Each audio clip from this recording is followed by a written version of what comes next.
Welcome to Good Friends, Good Games. It is August 13th, 2022. It is 12:12 p.m. on the West Coast. It's 3:12 on the East Coast. We're on episode 5, title pending. It's always title pending until we actually say something ridiculous in the podcast, and then it becomes the title. It already happened. It's already happened. Fat Suit Carry. We talked about netcode last episode. What was the other one? Oh, the first episode was birthday, which, speaking of birthday, I didn't want to do birthday vibes times 2, but I'm 2 days away from 39. Ooh. Yeah. So I guess this would be kind of a birthday episode for me, but yeah, they all just kind of like roll on now. They're just days to me now where I'm just like, oh, do I got to go to work today? Do I get to work Eric, from home? you got the streamer mode thing over your thing on your Discord? Not anymore. Oh, now it fixed. Now it messed up my whole like. I'll just tuck myself away in the corner back there. Nah. Look at that. I also forgot the aesthetics. Hold on, we're gonna put some aesthetics on real quick here. We got aesthetics in this office / place where I sleep. Mm. Look at that. Look at that. Boom. Now we got the pink. Woo. All right. Nice. Guys, if you don't know, this is Good Friends, Good Games. I'm Eric Anthony. To the virtual left of me, I have Big Dill. And quote unquote bottom, power bottom. Quote unquote power bottom. Quote unquote power bottom. Yeah. We have Legend of Zenth. Hey now. Hey now. I don't know what you've heard. I don't know what you've seen, but that ain't me. Don't believe him for a second, guys. Yeah, don't. If I blink SOS in the camera, please believe me. Blink 3 times for escape. Blink 4 times to enter the Matrix. Sir, do you need help? Are you paying too much for your car insurance? We're just delusional this morning. Are we all okay? It's the I have heat. no I'm idea sorry. what it is because like I completely forgot. We should have been introducing Dill as Big P Gamer. Big P Gamer here. Big P Gamer. I heard a Big P. Okay. Remember them old me and my 90s Madden game? Big P, it's in the game. Huh. Apparently, I have pounded Zenth into the gosh. ground with gas. Nice. Woo! All right. So yeah, it's been a very delusional like pre-start to stream. So I've already made one fatal mistake this morning for myself. Yeah, I've recorded this with me. I'll invite me.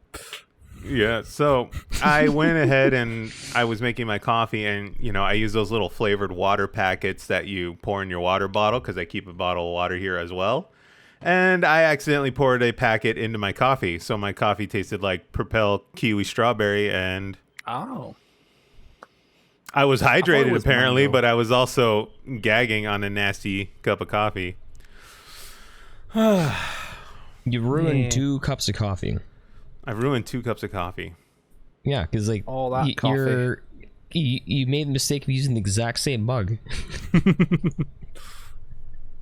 Right. I mean, I threw it in the sink like, psh, and I gave it a quick rinse. I guess that wasn't enough. So The mug is now permanently strawberry kiwi.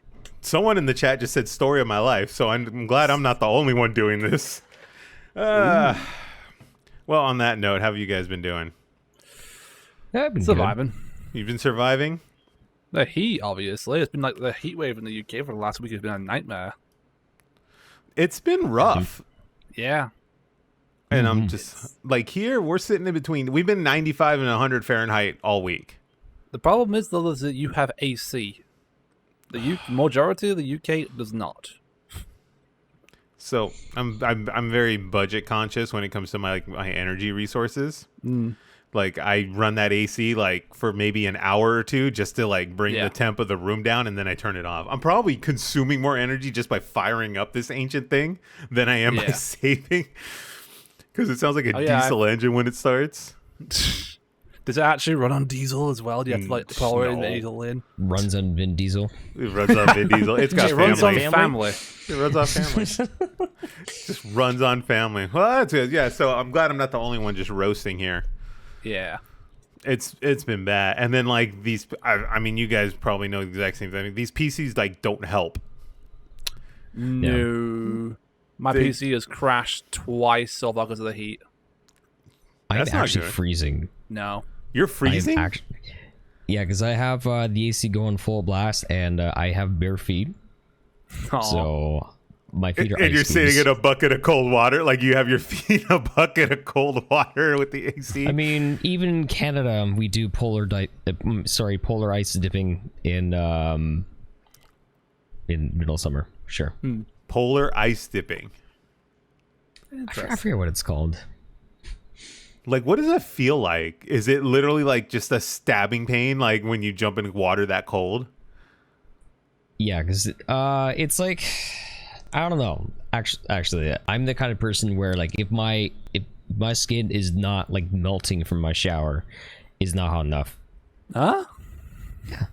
Oh man, Okay. Jesus! I'm like a mid-temp guy. Like I like lukewarm. I like it so my skin stays on.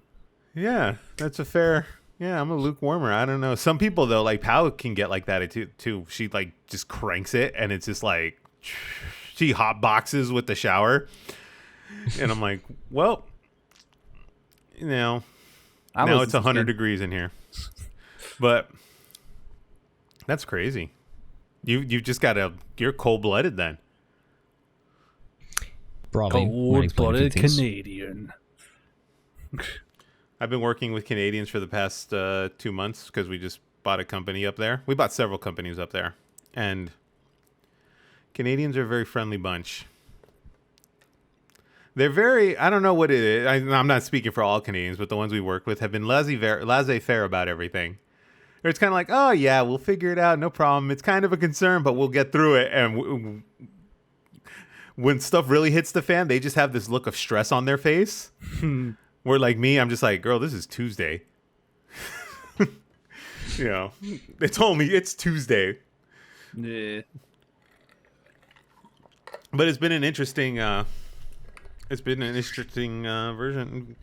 interesting journey up there.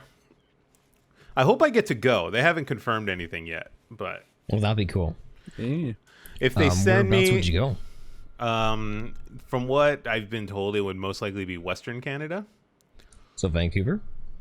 I think that's what they said. I haven't been guaranteed anything yet, but all I was told was like, get the paperwork in order, like go get a passport, because I didn't have a passport yet. So they're like, yeah, just in case, go get the passport. So we went and got a passport. So I have no idea what Vancouver's like. All I told them was like, okay, I'll go up there. I'll have the Uber guy take me from the airport to the Tim Hortons, then to the Poutine, and then I'll go right back to the airport and go home. That's all I need. And then the guy that we're working with apparently has gone on about how Tim Hortons is no longer Tim Hortons because it's owned by like Starbucks or something like that. I don't know. Yeah. I mean, I Essentially can get that. Tim Hortons in the UK now because of that, so yay. Yeah. I actually went to Tim Hortons when I was in the UK. Nice. Is okay, so like you being a Canadian, is Tim Hortons actually different now? Like, can you taste the difference in it?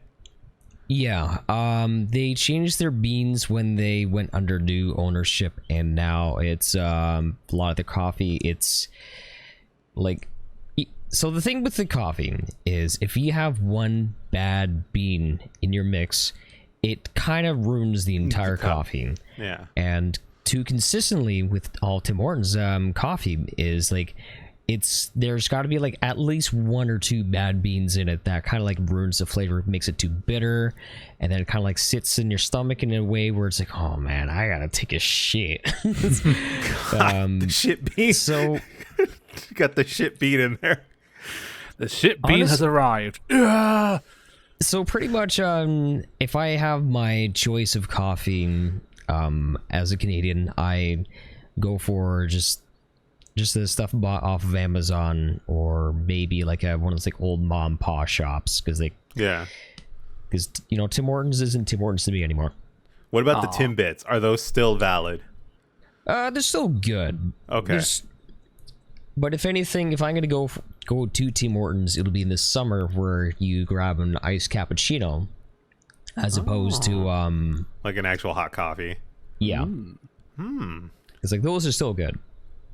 Okay, Still, so coffee's not anything to write home about. Yeah, it still makes me feel a bit queasy in the stomach. Ooh. But at the same time, though, after visiting the U.S. and just many times, it's still like ways better, like worlds better than Dunkin', because like Dunkin', no. See, that's funny is because I actually like Dunkin'.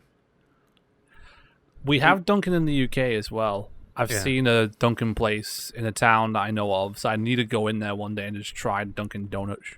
Yeah, like I like Dunkin'. It's okay. I'll be honest with you, from like an American standpoint, I think Starbucks is incredibly overrated. I think the branding has just taken a hold of people on Starbucks, because I get better coffee at a 7-Eleven. If you find the right 7-Eleven, that if you don't know what a 7-Eleven is, or if you're listening to this and you'll have them wherever you're at, it's basically just a quick convenience store similar to like a Wawa or something like that if you're on the East Coast. But it's like 7-Eleven. If you find the right one and they have a good person that cares, the coffee will be way better than a Starbucks. Yeah. For the price you're paying, because like a coffee at 7-Eleven's like $2 something, whereas Starbucks you're like $3.50 depending on the size. So that's the 7-Eleven that we went to, Eric. Mm-hmm. Yeah, yeah. The story of Dill in a 7-Eleven. I didn't realize Dill had never seen a 7-Eleven before. He ran straight to the Slurpee machine, and he took all the Slurpees and made a Mega Slurpee. I didn't cheap out. I went all in. He went all in. Haven't done that in like so long. And then I took Dill to like this pizza place where the pizza slice was equivalent to like 3 to 4 slices in one big giant slice. Basically my arm. Dill was like, I've seen it all. And I'm like, you ain't seen this pizza yet. And he went, they actually like, I forget what it's called. I think it's like Big Mama's or something like that. And they actually make a gigantic pizza, and the box storage thing to deliver it is on the top of the car. So like, they have to like forklift this pizza into the top of the car. Back it up. Beep, beep. It's incredibly expensive. Like I've never ordered it because it's incredibly expensive. It's honestly, like $100. Yeah, it's an insane amount for pizza. But what else have you guys been up to while we're playing catch up here? I've just been working and editing, honestly. I've been editing something for the Pokemon Presents that just happened last week. I've been like slowly working on it until it's nearly finished as well. Hopefully I'm gonna get it like finished and uploaded in the next day or two. Oh, like a Reacts type of thing? Yeah, a Reacts type of thing, plus also reviewing all the like information that came out from the Presents. We're gonna talk a little bit about that here, because I watched it last night and today, and I'm like, there's so much damn Pokemon that I didn't even know existed. What have you been up to, Zenith? Well, I spent my entire day off yesterday building this nice new chair where it's all like it looks mesh. Beautiful. It's so comfortable. And I just been so busy the last couple of weeks with work stuff. I've been streaming about 5 days a week on top of doing this with you guys. I've actually been doing a bunch of stuff with crowd control as well. I started making TikToks again. Hey. Woo! What else? I saw that. I got the follow. I was doing. I was. Do I follow you, Zenith? Go follow Legend of Zenith on TikTok. Get that cushy little bump up there going. I'm trying to think if I follow Zenith. I don't know. You are a machine, Zenith. I don't know how you do it. I don't know how I do it either, because like I spent my entire day, what's supposed to be my day off, because like I don't get days off, because like aside from building the chair and realizing that I put one of the things on backwards, so like hooray, just gonna like delay myself this by like 20 minutes. I was doing laundry. I was helping someone up with some kind of like Parsec. Have you ever heard of Parsec? That is Star Trek? No, that's isn't it like a programming platform or something like that?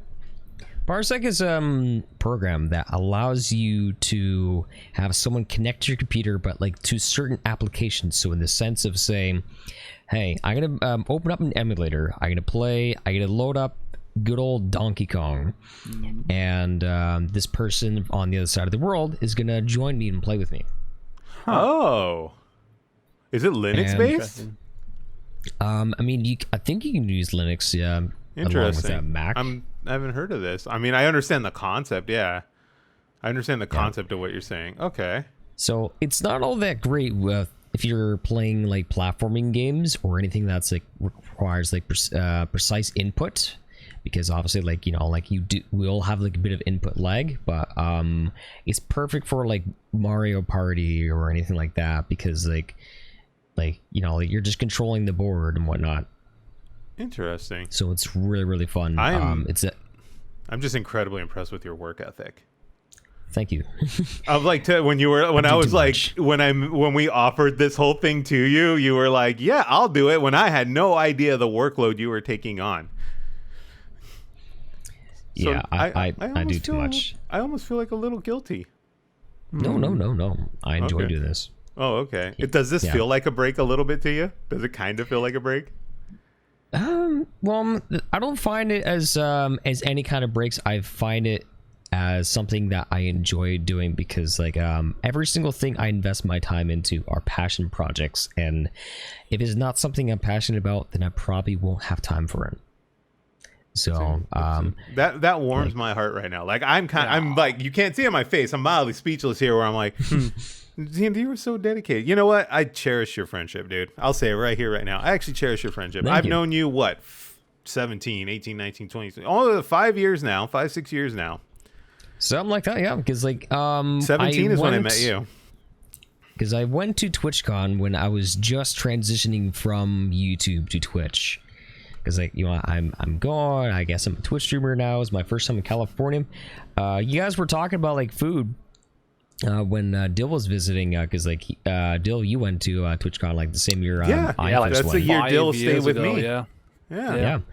And did we actually meet in TwitchCon as well? I can't remember. I remember you were. I think you were doing Jackbox. Oh yeah, I remember those days. Yeah, so I saw you up there. I didn't really get much of a chance to talk to you because, let's be honest, I was so friggin' sick with a stomach flu that day. Oh. But like after that, because I started feeling better probably around like the last day, where my stomach started to settle. The worst? The very next day, a friend took me up to In-N-Out Burger. Ooh. And I ate food that did not help it at all. God. And I also went to Disneyland. No. Please tell me you didn't go on any roller coasters. Tired. Oh, God. And on top of that, for as much as they charge you, I swear to God, to this day, Disneyland has the worst toilet paper of any place I've ever been. Sandpaper? It's not even that, dude. You breathe on it and it falls apart. Oh, great. So they cheap out on the toilet paper. Great. Yeah, and I mean, when you think about it, think about how many millions of people like traverse through that place a day, and how many people use it. Like, imagine like the toilet paper bill. It's probably some people's mortgages. The toilets that they spend in toilet paper atrocious. and like just toiletries in general, soap and all that kind of stuff. It's nuts. But that is the worst toilet paper ever. Now, Disneyland, I think, is like almost $150 for a day for one park. I got in for free. You knew someone that worked there? I've never been. Yeah. Nice. So I was like, yeah. I mean, I didn't really get to do much because my flight was that same day. I was insane. We were all so much younger back then. Yeah. We had more the energy. Right age of 30. The right age.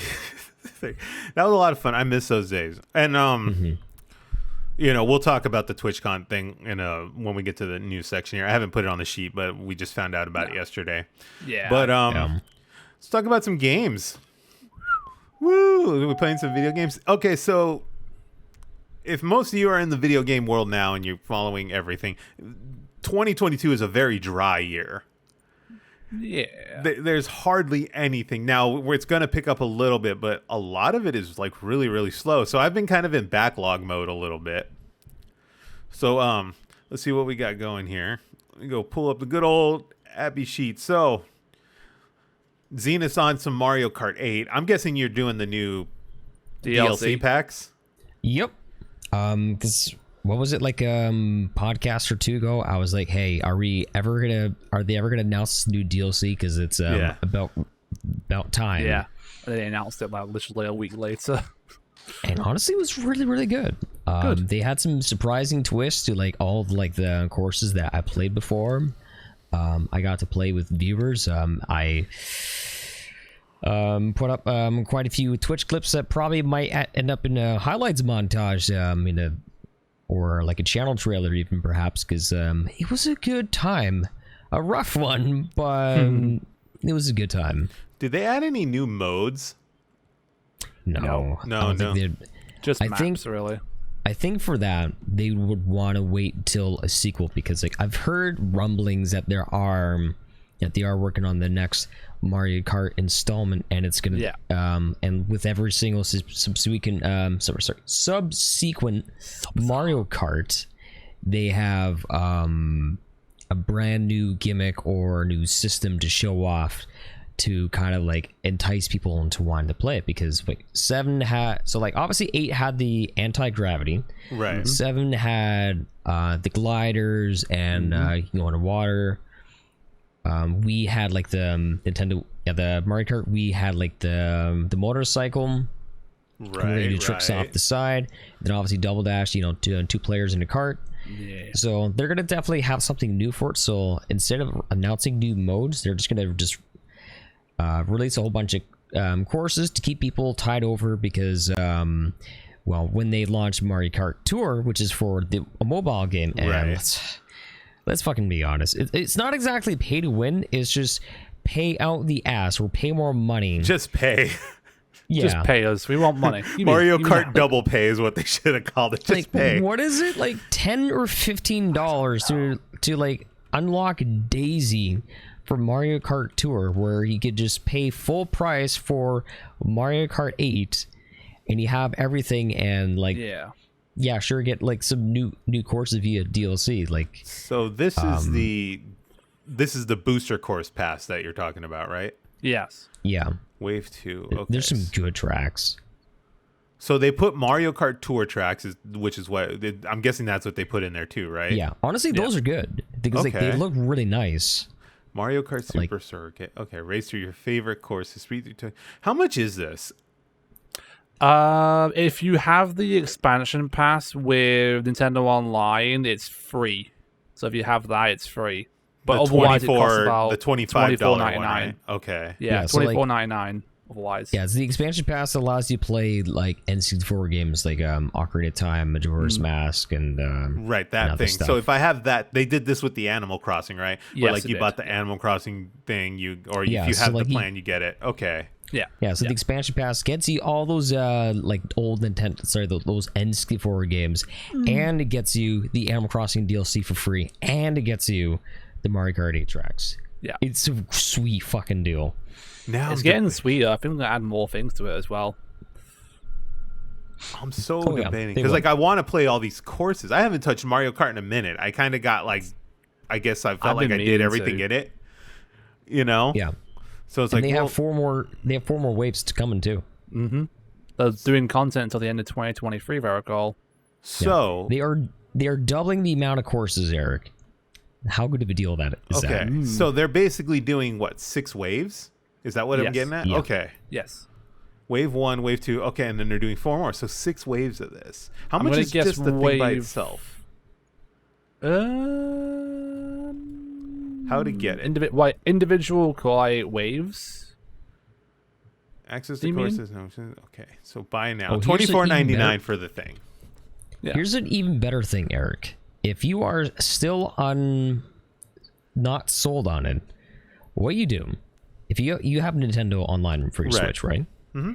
So what you do is you go online, you join me for a race, and then all of a sudden you have access to the DLC courses for free. Ooh, that's a very tempting thing, isn't it? Yeah, as long as you're playing with someone that has the DLC courses, you can play it. Oh hell, we're Netflixing this bad boy. We can give you that, We're about to play that password.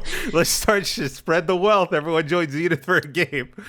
Yeah, because Game like night that's is in this place. because like when I was playing it last week, we had a bunch of people that were joining that didn't buy the DLC, and yet they were able to like vote for it, play on it, and like Chibi doesn't have the DLC, so they were all able to play with me. That's amazing. I wonder if So that Eric, was an you wanna play some oversight Kart? on. That had to have been an oversight on their part. Probably.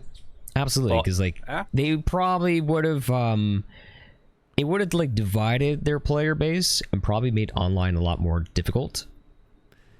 But Oh, okay. You know what? That makes sense because it's like you run into like the old Call of Duty problem where it's like you can't join certain games because you don't have the expansion pack or whatever it was, the map pack. exactly. So you would be like out of those games. And then if all your buddies had it, and you were waiting to Christmas to get that gift card, you were out. Yeah. Okay, that makes sense. But for them to give you like just the straight access to it seems It's really cool. Yeah. Now, That seems I think you need wild. to play with someone that at least has it. Right. I mean, I have it. Technically. Oh, we're gonna do So- some Mario Kart, boys. Let's schedule that video. Yeah. Let's do some. Alright. Let's do some Mario Kart. Someone in the chat here. It's bringing their community together to get Mario Kart. Whoops! It's stopped scrolling. Thank you. Yeah. I've got all the maps we play together. Smart. Yeah, it's a smart business move. I'm just wondering if they're gonna be like, this is turning into a Netflix situation where like no one's buying this and they're just sharing yeah. it. But Love how Eric's giving us the finger as well. I'm not getting it. How dare you? Sorry. Oh no. Yeah, fuck Win a you bit. guys for having Mario Kart. Yeah, Mario Kart. Fuck you guys having the expansion pass. Fucking X-Men, you fucking rich guys. Yeah. $24.99. I mean, that's a day's work I'm for on me. for the Nintendo Online, I'm on a family plan with some friends, so it actually only costs me like $10 a year.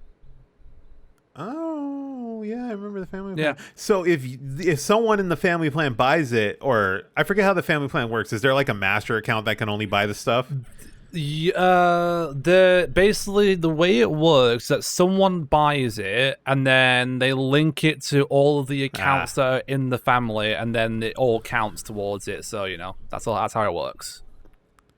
Yeah. And it's up to about 8 people, I think, per family pack. Okay. Yeah. I'm That's why I only I'm gonna do this. I think I might just buy the thing out because I already pay what 12 something or whatever the year thing is.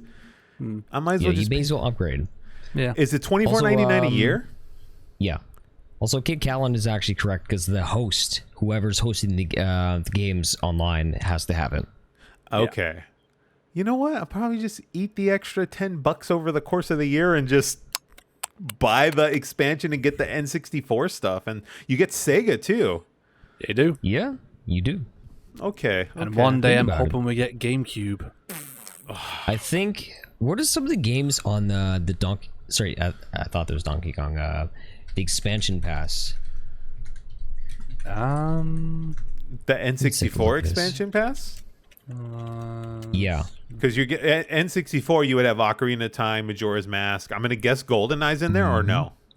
Don't Mario know Kart about 64, Mario Tennis, Star Fox 64. Okay, They have Banjo Kazooie.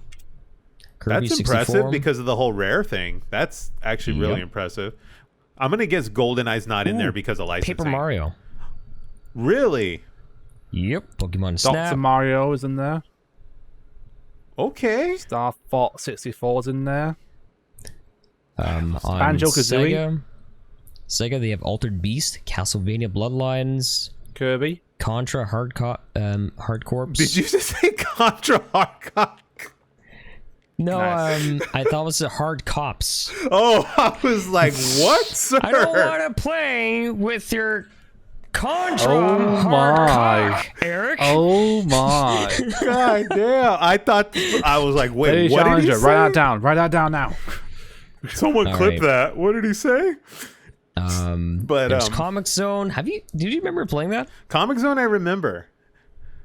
That I remember. Yoshi story. I'm reading I'm waiting for the messages in the chat to start rolling in. Hard cops. That doesn't make it any better.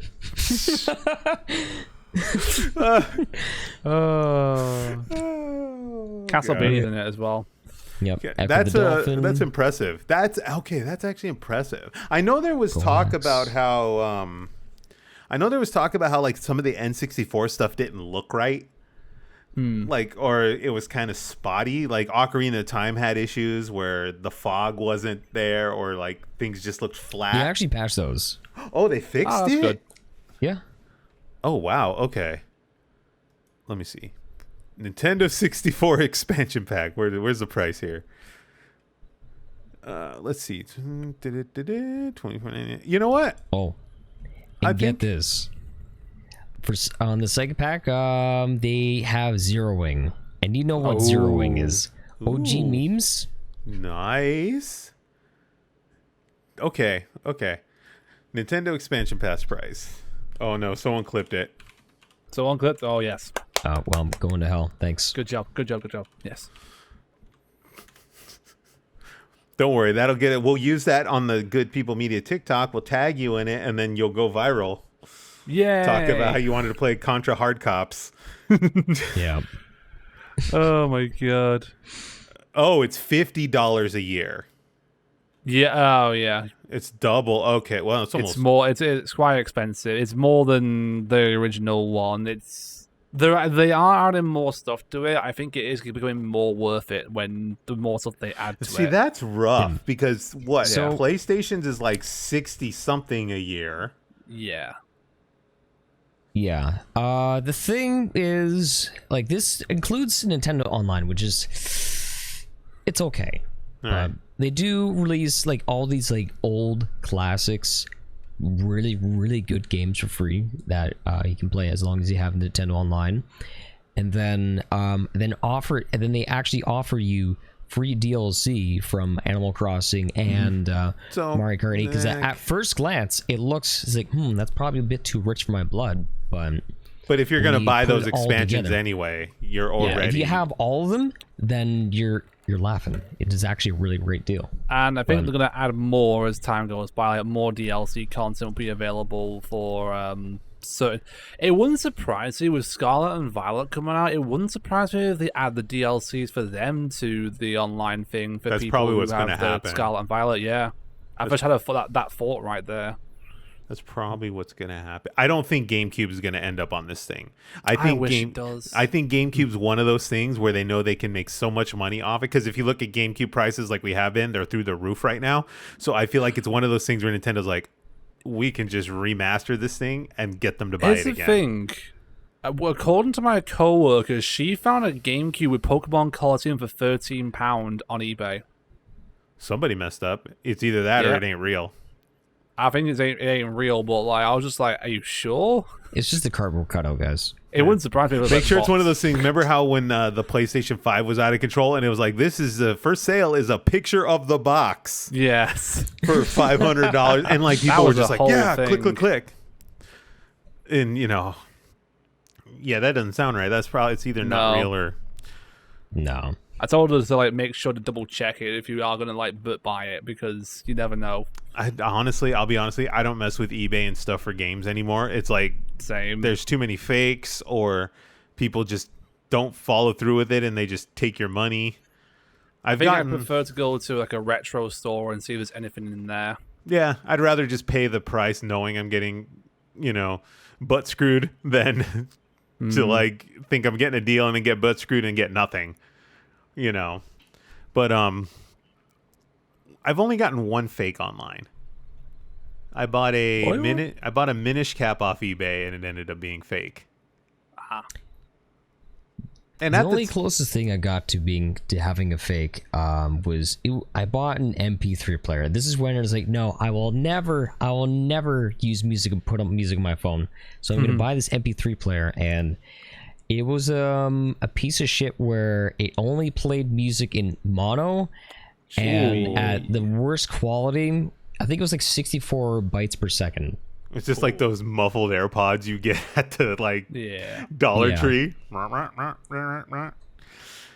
Okay, it this was is so a bad. this is a game I haven't heard in a while. Org Battle.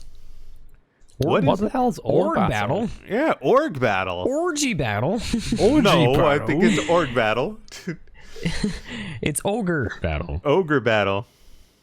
Is it So- Shrek Simulator?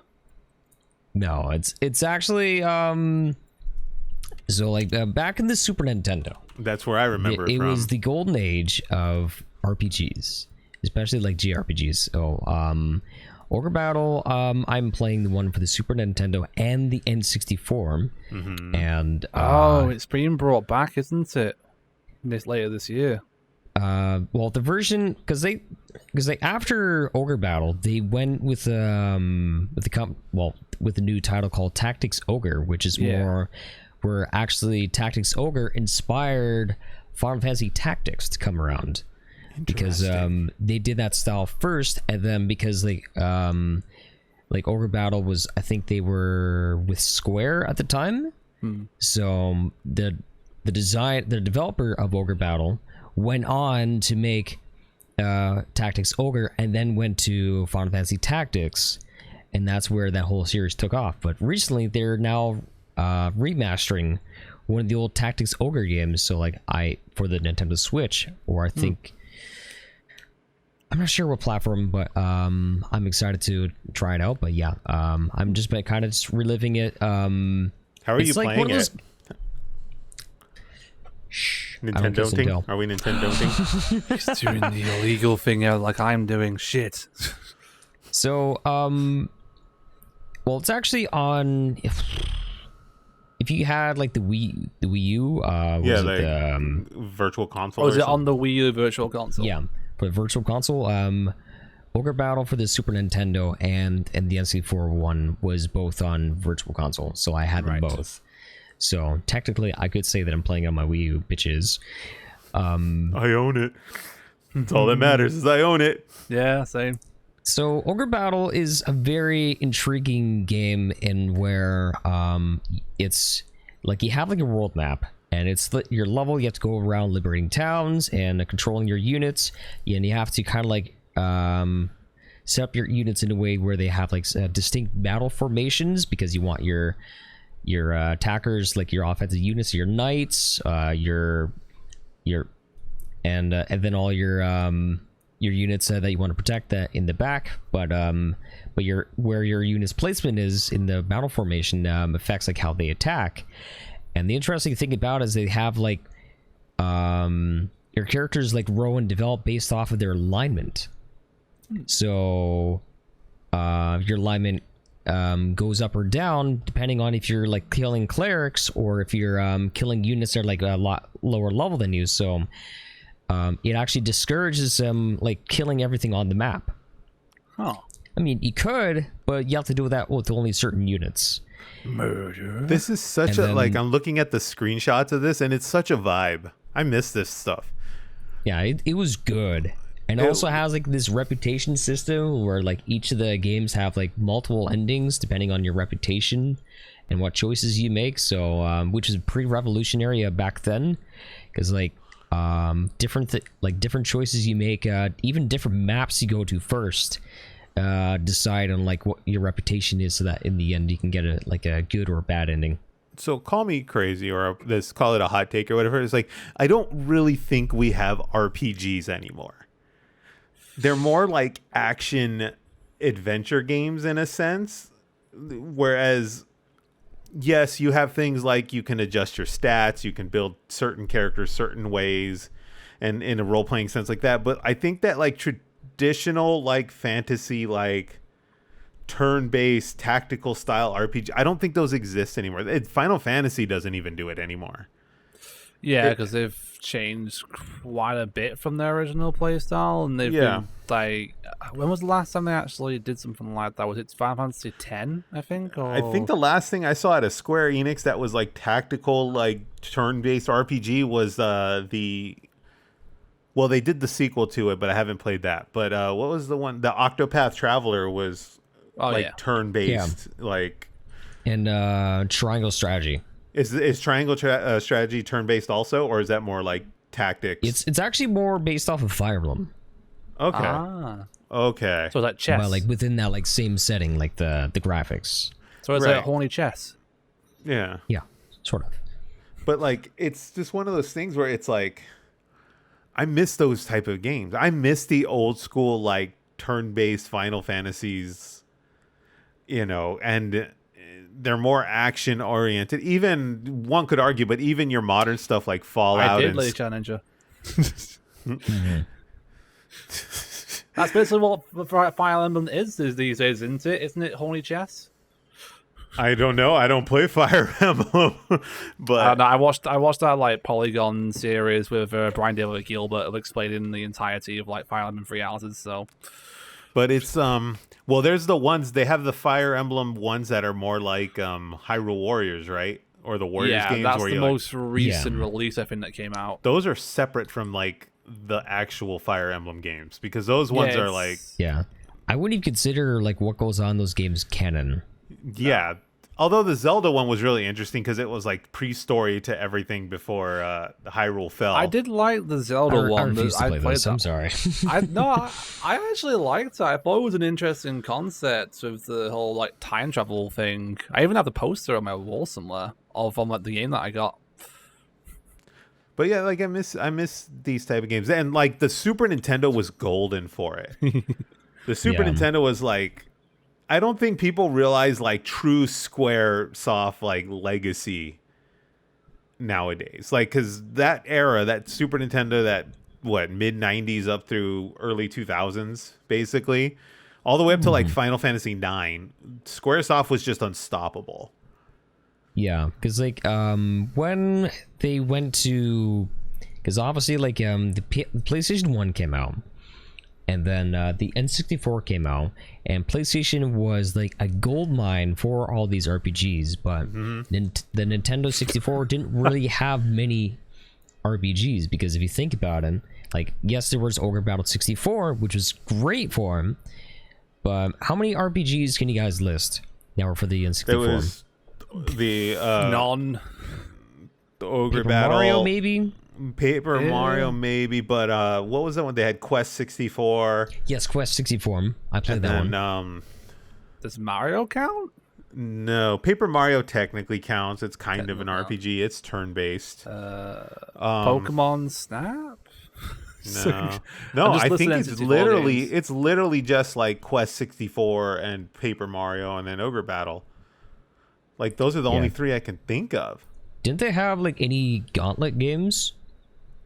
Smash Brothers? This is Not an RPG. I don't know. I don't know N64 games. I'm just listing them. let's see. Someone send Dill an N64. Someone get Dill the expansion pass so he can play the N64. I have the expansion pass. Okay, let's see. I can N64 play whenever I RPGs. want. This list is kind of weird because some of this doesn't. What? I don't know where Mega Man Legends counts as an RPG, but No, it's not an RPG. I mean, I played it. Gauntlet Legends, Okay, that will Paper count. Mario, Ogre Battle 64, Quest 64, Hybrid Heaven. I never played that, so I don't know. Never heard of that actually. Yeah. Okay, here we go. The 16 or 15 best RPGs. Let's see. Harvest Moon? Yeah, does Harvest Moon count? No, because like there's no combat in it. Yeah. You can't just Shadow- battle. You can't just battle an eggplant. Mega Man? See, No. Mega Man Legends. I don't know if Mega Man Legends actually counts. No, There's that's not very like many. I'm talking about like true RPG, like turn-based combat, sort of. Shadowgate? Yeah, Paper Mario, Shadow King. Org Battle, Shadowgate Trials of the Four Towers. Gauntlet Legends. That's it. I don't know what Aiden Chronicles is. Aiden Chronicles First Mage. I never heard of that one. Yeah, so that's why Ogre Battle 64, even though it didn't Apparently sell very Mario well. Golf counts as an RPG. Yeah. Wait, there was an Earthbound 64? There was. What the hell? You learn something every day. That would count. Earthbound is RPG and the Earthbound is RPG full-on is RPG. Yeah. See, RPG is a either way. Compared hardly anything, though. to Sony, which had like Final Fantasy 7 up through 9, And to be And fair, that is- Nintendo would have technically had Sony had they not decided to split the deal that they had, and then Sony, in spite, made their consoles. And That's now they're a Nintendo's. massive, I think next to the Wii Yeah. U, that is Nintendo's biggest Yeah, financial Flop. blunder. yeah. Yes, they have the Virtual Boy. The Virtual Boy kind of like failed, and they realized that was a mistake. But that didn't cost them fine. That didn't cost them the money that the Wii U and the PlayStation, the Sony thing cost. The Sony deal is always going to be Nintendo's biggest blunder. Agreed, yeah.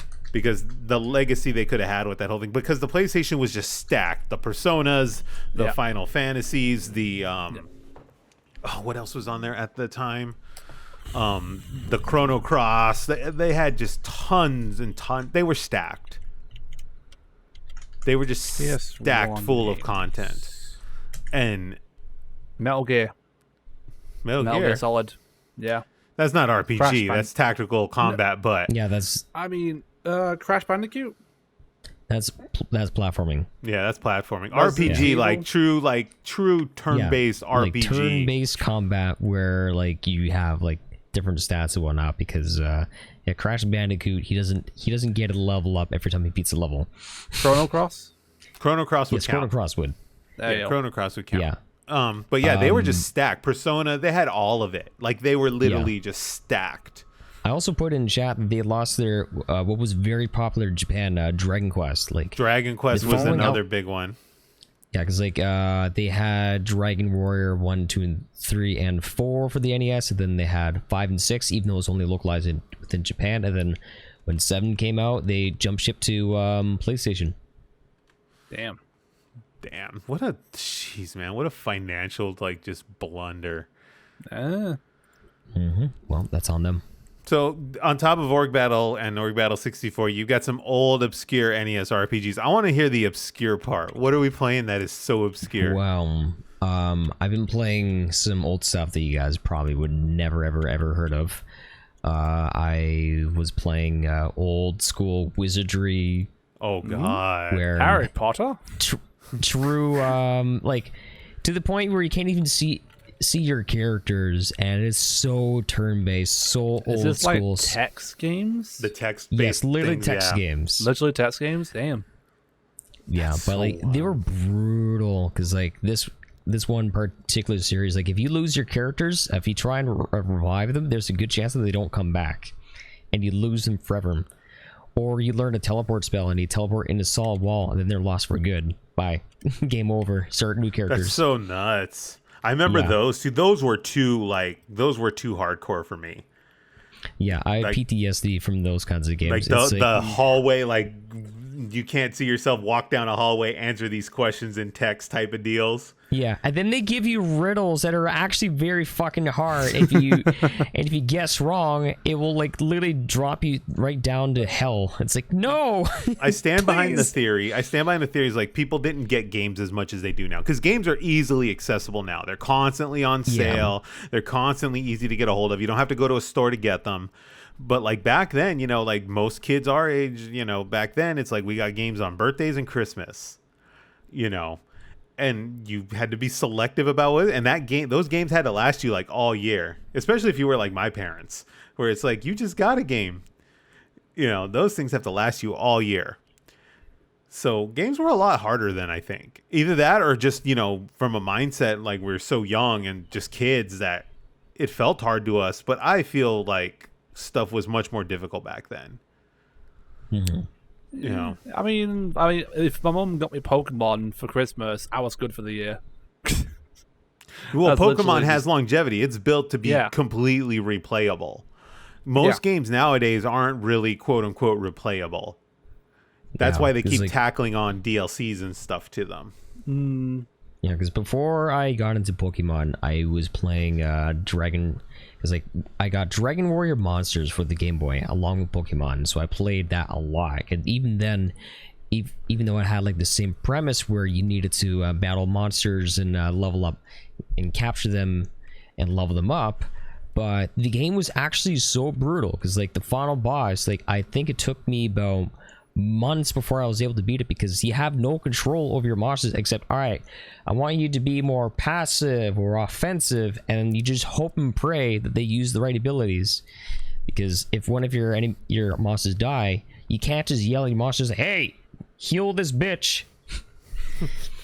They just don't do it, and it's like it's so difficult. I've been meaning to try a Dragon Quest. Dragon Quest is very traditional, right? Like turn-based. Very, very, very. Yeah. I think you probably would like what is it, Dragon Quest 11? Yeah, I'm looking at it here. The newest one is 12. Oh, sorry, yeah, 12. Yeah, there's 12. That came out in 2021. Oh wait, no, to be announced. Wait, it was announced in 21. Yeah, 11 is the most recent released one. 12 was announced in 2021 and has not come out yet. My apologies. Yeah. So okay, maybe I'll look at it. And what is this on? Is this on like 3DS and PlayStation 4? Okay, so I can get it on a PlayStation 4. That's doable. Yeah. My favorite from the franchise would probably be Dragon Quest 8, and it came out for the PS2. And I swear that game took me 115 hours just to beat, and but like it was so good. It was even though like it had like it was his first foray into 3D graphics. It was like it was actually a gripping story with great good voice acting. Even though they use like very distinct accents depending on where you were in the world, like you had your oh gosh, I don't know, like it was a lot of fun. Definitely would recommend checking that out if you're like a classic RPG fan. I think I'm gonna jump into, when I free up some room here, I think I'm gonna jump into one of these. That I've always wanted to do one, and I've never done. My brother's done a couple of them. That would always be on like his Christmas list that year. Was one of those Dragon Quest games whenever they came out. So I might jump into one of those. Yes. But anything else old and obscure you're tackling on that Super Nintendo? Couple other games, like maybe Chrono Trigger is always good. One of the best games ever made. I played this one game that is actually super short, kind of really, really weird because like they went all out to build an actual 3D environment for the Super Nintendo, which was fully 360. But at the same time, though, because they spent all their time trying to build that, they had like no time to design the dungeons. So it was a game called Draken, and I remember this. Yeah. Yeah, and basically, from all I remember from playing the game is you try and fight the shit out of the dragons, and then like halfway through battle, all your characters are naked because all their armor broke. It's kind of funny. As in actually naked, or as in like just armor breaking off? I mean, yeah, like they have skimmies on underneath. Like all of a sudden, it's like, all right, my warrior did it. He's only wearing a helmet and boxer briefs. Let's go. Nice. Isn't it amazing how they had boxer briefs back then? Like, you take off all their armor and they got boxer briefs. Yeah. It's like, this guy is a Calvin Klein model. Yep. Maybe that's what Dark Souls got it from. Shredded. Dill is on some Pokemon Mystery Dungeon Explorers of the Sky. That is the longest Pokemon title I think I've ever read. Probably not the longest, but yeah. I recently just finished the main story in it as well in my own spare time. It took me about 12 hours to do that because I've played the game so many times. I know how to beat it without much hassle. For those that don't know what it is, it's basically one of the... What the hell is that? He's just showing off gummies. Reminder to take your vitamins and meds. Gina, if you're listening right now, Zena's holding up a bottle of vitamins. and everyone, like, Dill's kind of like talking and looking at Zena. I was talking and suddenly I got distracted by a bottle of vitamins. And I was just like, what the fuck? I always give people this reminder to take your vitamins and meds. You got to fight off those bad coffee beans somehow. Take your vitamins. Where was I? Yes. I buy them in gummy form too. It makes me feel like an adult. Same. Yep. Oh my god. Yeah. So, Mystery Dungeon series in Pokemon is a dungeon crawler based Pokemon game. I think I've talked about it once before. Mystery Dungeon Explorers of the Sky in particular, to me, has one of the strongest storylines in any Pokemon game I've ever played. This is the one you were telling me about last show. Yeah. It's honestly the ending. If the ending doesn't make you cry in the game, I feel like you have like no soul at all. The ending is actually quite. Oh, Zenith, come on! Did that make you cry?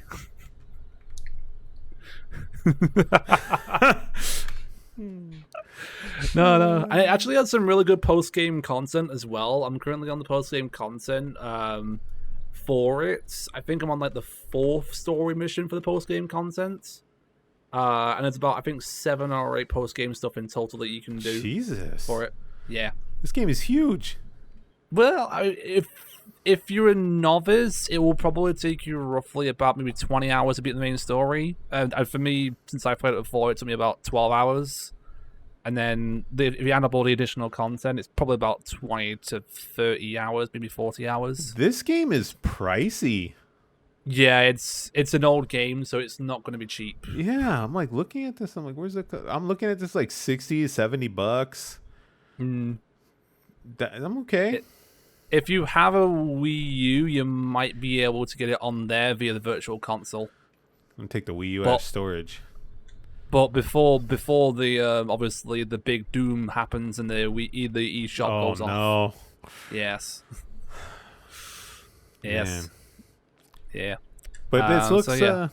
I like the cover. I like the box art. It looks It's adventure-y. honestly, the art style is really nice. It's one of those like games that you wouldn't expect to like, but it actually is pretty good. And once you get into it and you learn how to play the game, all the mechanics that come with it and everything as well, because it's got, you obviously get the standard healing items. You get a town area where you can buy things, you can trade things, you can store items, you can either get missions to like either help people or arrest bandits in the game.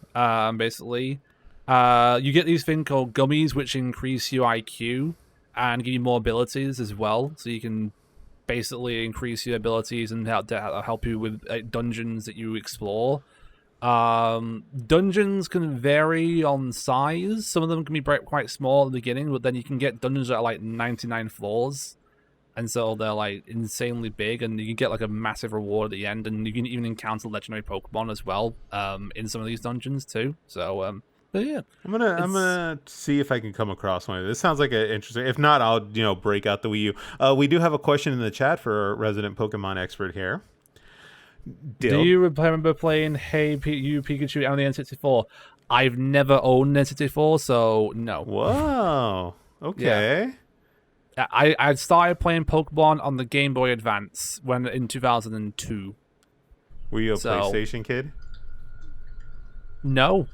Wait. Okay. Yes. PlayStation 1 was my first console, but that died after a few years, so I didn't have any consoles until I got a Game Boy Advance for my 6th birthday. I love the Game Boy Advance. I think that is probably so good. best. That was one of the best Nintendo things to ever come out, was the Game Boy Advance. Where is it? Game Boy Advance SP right here. Look at that. Look at that. Yeah. I'm so excited for this. I'm so excited for this analog pocket. I can't wait to show you guys. Tempted. I can't wait to show you guys when it shows up. I'm so excited. Yeah. I'm just waiting. You would love it, Dill. I think I would. Yeah. Just, you don't have to carry around Game Boy Advance, Game Boy Color. You don't have to carry around the different Game Boys. You just have everything on one unit. We got some comments here. I had a Cobalt Blue Game Boy Advance. That was a pretty one. Red 3DS Lite. I've got a white DS Lite right here as well. I have one of those in black, and then I have I forget what they called it. It's the Candy Bar Game Boy Advance, but it was like that frosty blue. Yeah. It was like literally the OG release, and I love that thing. I refuse to mod it or do anything with it. I have the OG release for the 3DS as well. I've got the OG and the new one. Yeah. Good stuff. Yeah. I miss it. Okay, this I'm really, really curious about because this just came out and you were on top of it. Tell us about the Spider-Man on PC. Okay. How's it running? Plays absolutely flawlessly off stream. I've literally maxed it out on all settings. I got a 3080, so I could easily put ray tracing on it. Off stream, it runs fantastically. And it looks stunning with ray tracing on. Absolutely, I was even like fiddling around with the ray tracing settings. I went from high to very high, and there was a noticeable difference in the reflections in the game. Is it pulling like? What are you doing? Awesome. Are you on like a 4K monitor or 2K? 1440p. Okay, monitor. so you're on a 2K monitor. Okay, Yeah. so But on stream, I had issues mainly because OBS hates it. OBS hates the game. Like, it will get encoding overloads consistently if I have it on too high of a setting. do you not have a PlayStation 4 or a PlayStation? Is that why you picked it up on PC or? Oh no, I already own it on PS4 and PS5. Okay, you're double dipping then. I double dipped it. I enjoyed the game so much. I just thought I'll play it on PC and see how it runs on PC. I feel like I was because curious. they did some stuff from what I heard from when they put it on PS5. They did a performance mode, and then I think that was it. I don't think there was actually any like Performance mode is there, and ultra performance mode is also there as well. So they have those, and then with DLSS, that's basically obviously the standard thing that you can get from GPUs. So 20 series and up. That's a 20 series important and up. caveat. So if you're on a 20 or a 2000 series and up, you can use DLSS. So I'll explain what DLSS is since we're here. So DLSS is this basically it's in-game upscaling. So for example, if your system doesn't quite have the horsepower to handle 4K natively, it'll take a GPU like a 2080 or 2070. It'll actually render the game at a lower resolution, if I'm understanding this correctly. It renders it at a lower resolution like 1080p or 2K, and then it upscales it using DLSS. Very similar to what like the Switch uses when you dock it. It like upscales it to, give you that full resolution on a 1080p and up monitor.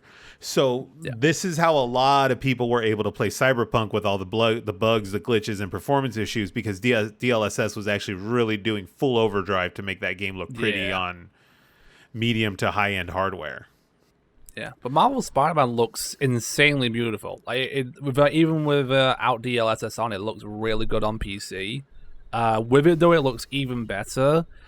I just think that it needs optimizing more before it's I can fully play it properly on stream, because how far did you go in? Like how far did right off the bat, like as soon as we get into the web swinging after the cutscene, I got encoding overload from my OBS. Oh jeez. Yeah. So off stream, the web slinging's just gorgeous and fluid and absolutely. But then that's the thing, though. The game was playing fine. It was just OBS that was having an issue with it. That's all. So on my screen, the game was absolutely playing fine. But OBS was not like it, and therefore my stream was absolutely lagging like crazy, and I'm encoding overload. Did you try like looking into like advanced encoding options? I had a buddy of mine go on call with me, and he literally went through, dissected all my settings in OBS. He looked at everything. He even went on the advanced settings for my encoding stuff. It was on very fast, so it was like on the optimal settings for everything. The only thing that helped that made it, actually streamable was that I had a setting in my Windows I had turned on called game mode in Windows. The infamous game mode.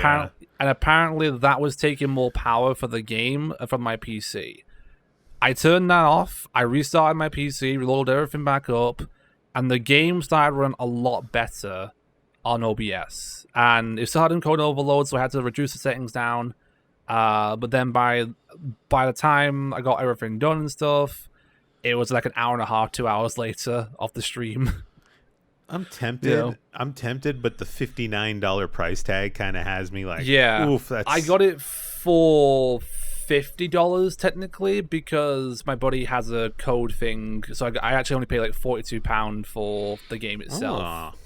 That's not bad. So I had connections. That was I think that Spider-Man, I think that was my favorite game that year when it came out. Same. It was truly phenomenal. Did you ever touch the Spider-Man, Zenith? No, but I've watched many people play, and it's really, really good. Oh, it's gorgeous. It's like just, I watched. It's just I guess I got to the point where I've seen so much of it and I know what happens that I don't need to play it for myself anymore, which is kind of sad. I know. That does happen. That's one of the that's one of the when you're things that broke, the bitch, is what you content gotta do. creation like community and YouTube and Twitch and all that does. It Yeah. like it can steal the experience from you if you're too invested in watching people play games. It will take away the experience, and you're kind of like, well, I already saw this. That's why when the game first came out, I literally binged the entire game within a weekend. Yeah. Like, full on 9 to 12 hours of playing it until I eventually did everything in the game. And then I think 2 days later, I platinumed the game as well, so I got the platinum trophy. So like I'm gonna feel bad when people go and watch the second Final Fantasy VII remake game. What is it, Intergrade or whatever they're doing? Rebirth. Rebirth. Like I'm gonna think. the second disc is what I'm basically saying. I'm gonna feel Yeah. real bad because people are gonna watch people play this and they're gonna miss probably one of the most important pivotal points of the game, and they're gonna see it on stream.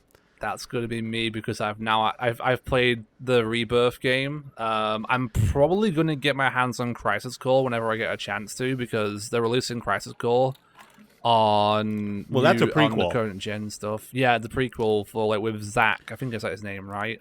Yeah, but I think Yeah. that I think it was I was very very fortunate to play Final Fantasy VII back in the day pre social media, and you see what happens, and you're like, Just a little thing, Lady John Ninja. It came out in 2018, not in 2017. It came out the same year as God of War.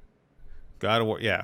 That's and God of War is this year too. But yeah, I've been meaning. Yeah. I'm really intrigued with how it runs. I'm intrigued on how all these Sony games are running on PC. They seem to be committed. Is the company they're using to port over the PlayStation games to PC. They do a phenomenal job because it does look fantastic. I just think that they need optimizing, a few more patches, a bit more optimizing before Right. they're playable for me on stream. So Yeah, I think I'm for, probably going to play the rest of the game off stream until more patches come out for the game. So it sounds like at least the standard consumer who's just gonna plop down and Yeah. play this at their desk or on their Steam Deck or whatever. It seems to be optimized and Apparently not. on the Steam Deck, it plays really well too. Steam Deck's a phenomenal thing, dude. It's a phenomenal thing. Pow is Yeah. just sitting there like fingers tapping, waiting. I'm tempted, but I have no reason to get one other than just saying I have one. I just want to lay in It's bed here. and play games and not have to sit at a desk or whatever. So for those that don't know, I have a stream. I have a NVIDIA like TV thing, and it has the Steam Link app. So I'll stream game. I'll sit here like on my chair, and I'll play on my 50-inch. Streaming it to that app, and then just chill and relax. I don't always sit at the desk and play. I sit at the desk less nowadays and play games. Now that I got the Steam Link up and running, I find myself more in a chair playing with the controller, just chilling and relaxing, enjoying it. I'm almost tempted to just build a separate system for streaming and stuff like that, and then just hook my gaming PC up to my TV. But I haven't made any decisions on that. But that's how I mostly play now. The idea of a Steam Deck and I can lay in bed and just play games, like before going to bed and stuff, much like the Switch, just seems phenomenal. And then Pao was telling me how she'll be like, oh, I'll be sitting and chilling at school in between classes or whatever. And she's like, it'd be nice to, just jump out and start playing, quote unquote, Elden Ring, which. Ooh, was she started played Elden Ring yet? No, I don't think she's going to do it. She's intrigued. She's been watching me do it a little bit. Just to get her to convert. So guys, on that note, before we hit to the break here, I have become a converter. You guys have done it. So, I will explain my Elden Ring adventure I'll here. send my check in the mail. You send your check in the... Okay, no Same. worries. I was going to PayPal, but if you want to do paper, then... Paper Okay. evidence is always. You just want a nice, handy love note from me that says, thank you for everything. Here's the check. But, so, I became a converter.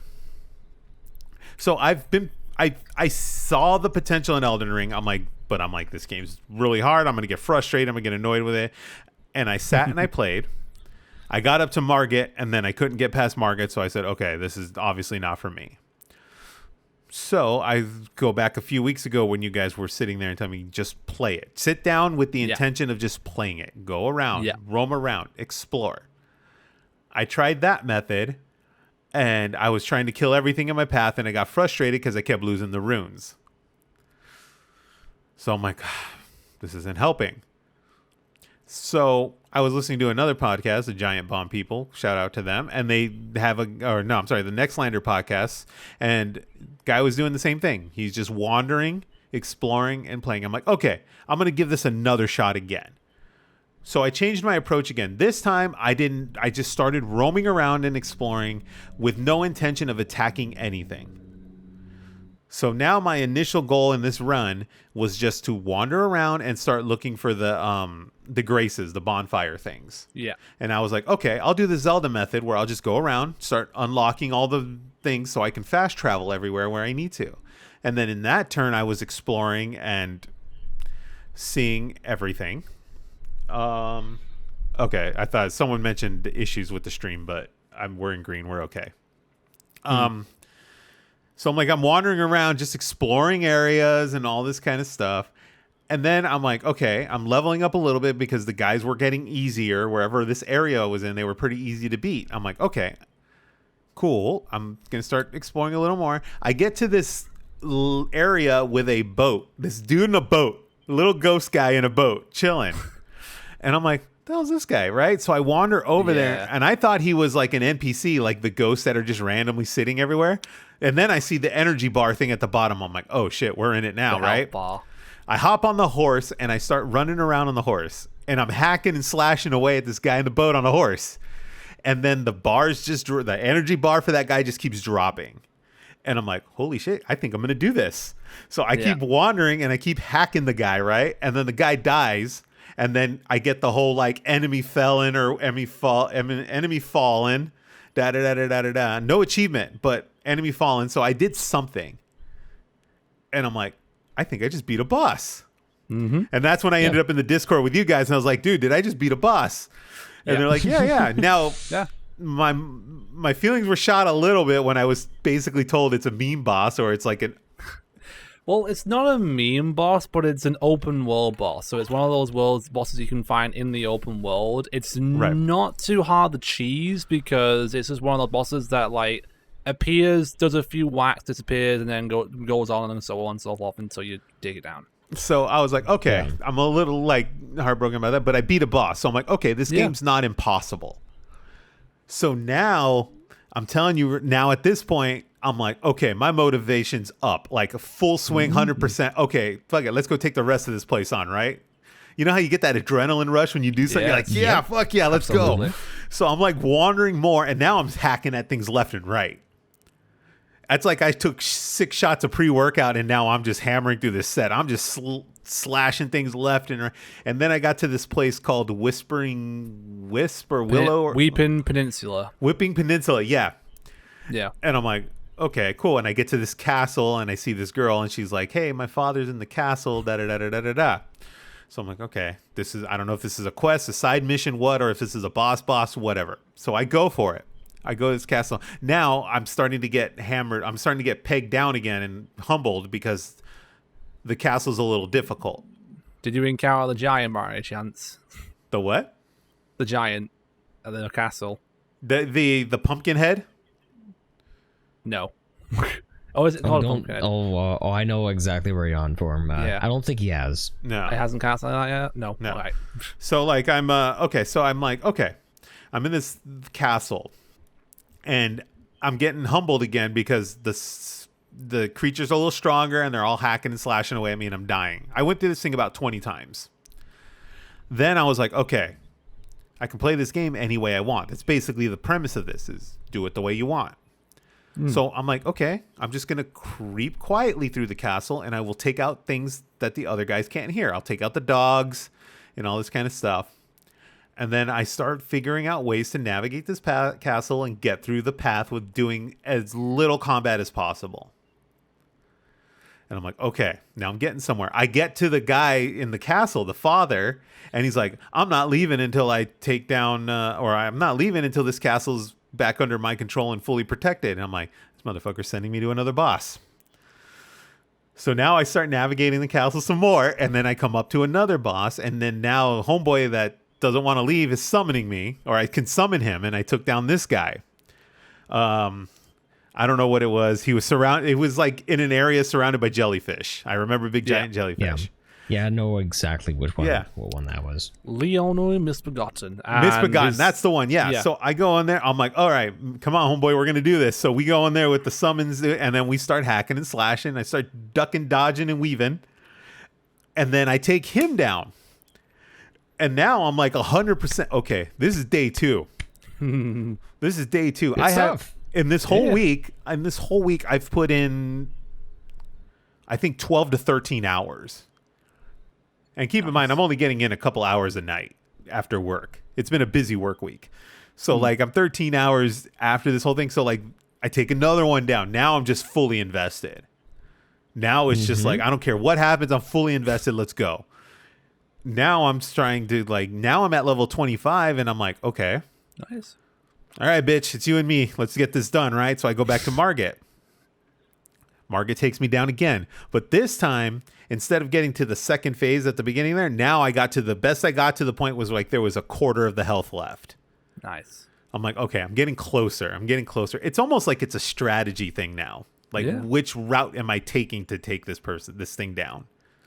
You know, but it's okay. So fully invested. I was going to do more Stray and all this kind of stuff. I was like, no, you know what? Let's do this. Like I went full on in this game. Now I'm in something called a catacomb because there's a vendor that sells something that can help me take down Margit. Apparently. Oh yeah, the shackle. Oh yeah, that thing. Yeah. So now I'm looking for this guy that has the good goods that I need to take down Margit. So that's where I'm at now. But this is 20 hours into this game already. 20 to 25 hours. 15 of it is just me getting my ass beaten. You know, but you guys made me believers. I fully understand now. Right. I told you. There you go. As soon as you started going on your merry way and realizing that the game doesn't begin right there at Margit, but you have this giant area south of you. Like, yes, you are welcome to go anywhere the fuck you want. But from what I understand, you can even go around the castle that Margit's in. Yes, you can. Yeah. Yeah, you don't that need was to be that Margit. I found out by accident. Yeah. I found that out by accident. My first playthrough, I just found this path, followed it, and then suddenly, oh shit, I'm in a different area. And I got the Game of Thrones sword. I was like, this thing's badass. Oh, you have the great sword? Yeah, that's what you get for, I think that's what I got for taking down Misbegotten. I used that weapon for my first playthrough, and it kicked ass. Like, it was so fucking strong. So I've been doing a little Reddit reading, and they're saying I'm like, how to get past Margit? And it's just like, just bump up on vigor. Just keep bumping up on vigor, and just get, building your health up. Yeah, you need that bitch vigor build. Yeah. I mean, my second playthrough, I'm doing more of a bleed faith build, and I had to get my faith up to 42, so my vigor was like at 15 for the longest time. I just got it to 42 now, so I'm starting to focus on vigor now. So I'll tell you this, Eric. At first, I was pure melee, but when I was about level 70, level 80, I hit a bit of a point where where it felt like it would have been very, very difficult for me to progress. But then I started changed my entire build and went magic. And so if you want an easy run, magic is definitely a good one. You're welcome to, experiment with what you have, but like I will tell you this, you will have some say in being able to experiment at one point or another. It's I also just will so say wild. that bleed weapons are also extremely broken in the game. Like, they recently did nerf one of them, like one of the Rivers of Blood weapon. If you wanted to like get that would have been a really easy way of like, beating bosses in the game, but they have recently nerfed it. My friend that was a Rivers of Blood has a Rivers of Blood build was heartbroken by it, but could understand why because it's so broken. I see it now. Now I can see, okay, this might be a contender for Game of the Year because it's just by design is this. You take something down and now you're just motivated to keep going. Yep. Mm-hmm. And that's what happened with me. I was like, I'm telling you boys, I'll be honest with you. I think my girlfriend's mad at me because she'll be like, I'm like, I can't right now. I'm busy. Like I'm busy killing this Misbegotten. she's like, what are you doing? I'm like, I'm on that Elden Ring again. She's like, oh, okay. No worries. And I'm just Okay, I'm I'll get pretty sure attention this game's later. going to cost me a relationship. But Yeah. It's worth it to be Elden I'm Lord. not stopping Elden Ring. Elden, bring me something to drink, bitch. I must become the Elden Lord. yeah, like Elden Ring's my new girlfriend now. And I'm just I mean, like, to be fair, there is a quest Put a line ring on it. where you can actually get a girlfriend. yeah. And it's just wild.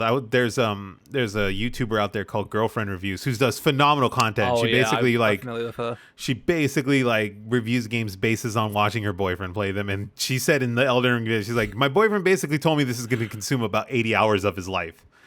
Basically preparing her for, days of no date nights and whatnot. But this game, it's just, I get it now. It's probably in that game of the year contender for me now. Absolutely. Now I see it.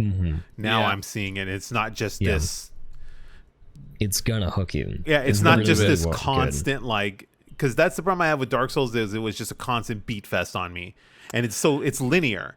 You can't progress. Whereas this, that's you can where, this you it's can just either- I'll just go elsewhere.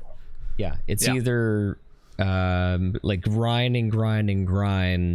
to the point where you have an easier chance, but at the same time that's kind of a monotonous exercise in doing so. Or with Elden Ring, just explore and have fun and accomplish it along the way. Yeah. So the advice of just wandering and exploring and all that kind of stuff really changed the pace of the game. Really changed the pace of the game. I said, I'm glad I stuck with it. Thanks for guys for keeping me in on this thing because just keep welcome. going. No problem. Because this is a phenomenal.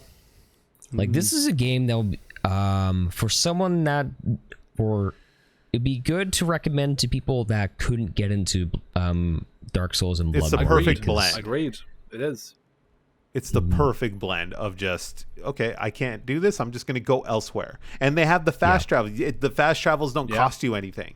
So you can just zip out of there and go somewhere else. The other trick I learned too, before I move on to Stray for a few minutes here and Multiverses is, another thing I started learning is I started utilizing the tools around me. Yes, a lot of it is memey, but the messages that you see on the ground, a lot of it has information that you can utilize. It does. Yep. I've saw tips that say, watch your right, watch your left, look up, that kind of stuff. And that prepared me a lot. The other thing that's very, very helpful is the bloodstains. I never understood what the bloodstains were for in Dark Souls. Now I see it. It's like, oh, okay. You could see what other people did and you could see what, where they're fumbling. And it kind of, you can even see other people's routes and you're like, okay, that gives you an option. So that those tools available to you just really changed, taking it serious actually changed the course of the way I felt about the game. Truly an achievement. It's an achievement. It's an achievement in terms of gaming. It's phenomenal. By far one of the biggest games they've ever done. And I don't think they'll be able to outdo themselves with it, honestly. Right. The only way I could see this being done is they do a Sekiro thing and it's just a different environment. Oh my god! But, but just phenomenal stuff. Stray, we were doing Stray. I did record another hour of gameplay. I'll piece a little bit together and we'll put it up on the channel to watch. Stray's getting a little interesting. I'm still kind of in this cyber world, Blade Runner meets Akira type environment. Now the game is starting to show its colors. It's very puzzle oriented. To progress through the game, you have to figure out how to control gates and stuff to keep the bad guys in control. And you're chased by these little bug things, and they latch onto you like leeches almost, and they can kill you. So there's puzzles that you do, you control these gates with a keypad, and that's how you keep the bug things in check. So you can go and kind of naturally progress and parkour your way through the levels. I've gone through a gotcha type quest to progress. You go look for these notebooks, and then the guy's like, oh, well, I fixed this radio. Now you got to go to this big gigantic tower across the city. And then you start making your way through the dangers of the city and all stuff. It's interesting game. The music still has me hooked. Beautiful music. We were playing some of the soundtrack before the stream started. So Stray, I'll probably see it through. It's a pretty short game. It's only 6 to 7 hours from what I hear. So we're going to jump in and we'll finish out Stray, but I should have some of that playthrough up probably after this episode of the podcast goes live on YouTube, and then we'll put some of that gameplay up. And And then I tried a little Multiverses. You guys seen Multiverses yet? Yep. I have. The WB Games free-to-play Smash Brothers clone. It's free-to-play. It's on Steam, on Epic. I think it's cross-platform, so you can all jump in. You want definition of pay-to-play. This thing, you want this character, it's going to cost you this amount of money. Oh. You want these what do they call them? Like specials? Like you want these special attacks and stuff like that? It's going to cost you this many coins, and the only way to get them is to either play hours and hours and hours or shell out the $40 to get it all in a pack. I will it's say, not worth it to spend $15 to play as LeBron James. I know. I'm tempted because I just want the I'm Arya sold. Stark. I want the Arya Stark, and I want the Harley Quinn and unlock so I can play as them. But It's got you now. the only two I have available to me right now are Wonder Woman, Superman, and I think some other character that was. You don't even get Shaggy? Oh, no. Shaggy's locked. Shaggy's locked Shaggy's at first locked? start. Yeah, at the first startup. He's too powerful.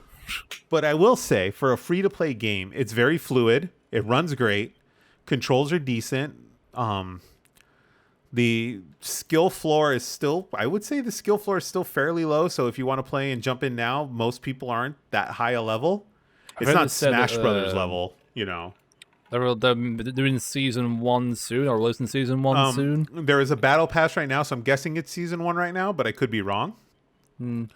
But yeah, we played that for about an hour, 45 minutes to an hour, I think, and you make a WB account, you go through a tutorial, it'll unlock Wonder Woman. So you unlock Wonder Woman through doing a tutorial. But yeah, we probably, you know, it's free to play. Maybe we'll jump in on that and do some of that stuff. It's no Smash Brothers. I'll give them that. It's not Smash Brothers. Very few things are Smash Brothers. I thought that Nickelodeon Smash That one died very quickly. that game wasn't much fun to me. I couldn't hear SpongeBob voiceovers or anything. So like, what am I going to be intrigued about? You know, but Multiverses free on Steam, PlayStation, the whole thing's free to play. They do have, you know, like I said, season packs you can buy and content packs you can buy, unlock the characters, all that kind of good stuff. $40 to $60, I think, depending on what you want to do. Though you can buy packs of their in-game currency to unlock that stuff if you want to be selective about what you want to unlock. But yeah, check it out. Check it out, Multiverses. So on that note, anyone else got anything interesting before we take a quick break here? No, I'm good. You're good? All right, we'll take a quick break. We'll be back shortly. Feel free to go get your waters, get your refills, etc., and we'll be back. This has been Good Friends, Good Games. We'll see you shortly. Welcome back to Good Friends, Good Games. We have been talking about our Elden Ring adventures. I finally got an Elden Ring adventure, so Yeah. they're going to start thinking this is some kind of Elden Ring podcast. They're like, oh, these guys It are probably talking. will convert into that. Trust me, I have the plans. You have plans? I have plans to convert into Elden Ring podcast. Elden brings us all together. It Elden does. Burn just brings us all together. Is there an actual like ring in this game? Like Technically, without spoilers, yes. like if it's a story, I can't like really go into it Okay. without spoilers, though. It's Okay, part of gotcha. the whole story. Gotcha. Okay. Yeah. Yeah. So you know, You have to it'll play the turn. game and find out. We're gonna find out. I'm in. All right. News. So this just came out before we start. We talk about the Pokemon Direct here, which I feel is gonna take a majority of our time. So the TwitchCon news. TwitchCon had initially announced that they were not. If you don't know what TwitchCon is, it is the convention of conventions for all you Twitch broadcasters out there and content creators and all that stuff online. YouTubers go to. But TwitchCon is the event that represents Twitch. We find out about all the latest news and happenings. You can go and meet your favorite creators. You can hang out. You can have a good time. You can get hit by a car in Long Beach unless you've got a Zenith there to keep you from happening, you know. I've only been meeting them for a second. Yeah. So be careful out there, but yeah, no, it's a great time. It was a lot of fun the years I did go. I won't be there this year, but the point of the topic here was that they had initially announced no vaccine requirement, no mask requirement. People got in an uproar saying like this is unsafe, etc., etc. Apparently Twitch has listened Yeah. and said, okay, we're reversing that. So now they are going to require a mask, and they are going to require proof of vaccination or negative test. I'm not surprised. They Nope. say I feel like the ticket sales had something to do with it. I'm No, gonna guess they were so. definitely. It was one of those settings where they were almost waiting to see what people would say and how much blowback there would be before they made up their mind.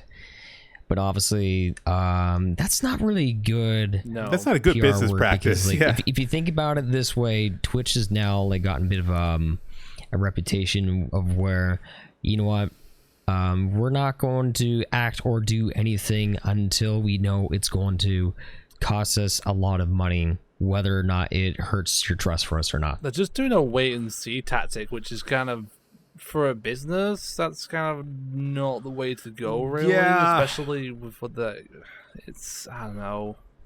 I don't know where they thought it was like a good idea to just come. It's the way they even worded it. You know, I don't even, if I don't recall correctly, I don't even think it said like, oh, this could be, this isn't mandatory, but it could be, it's highly recommended or something like that. They just straight up said, no, we're not requiring this. And it's kind of like, well, people were like, it's in an uproar. Da, da, da. I'm personally in the boat now. You may not have the same opinion. That's perfectly fine. I'm kind of in the boat where it's like, if you don't feel safe, then it's probably best that you don't go. That's the way I'm kind of seeing it now. But like for someone like me, if I'm going to a big convention like a TwitchCon or a Comic-Con or something like that, where there are multitudes of people like that, yes, I'm going to protect myself and wear the mask. It makes sense.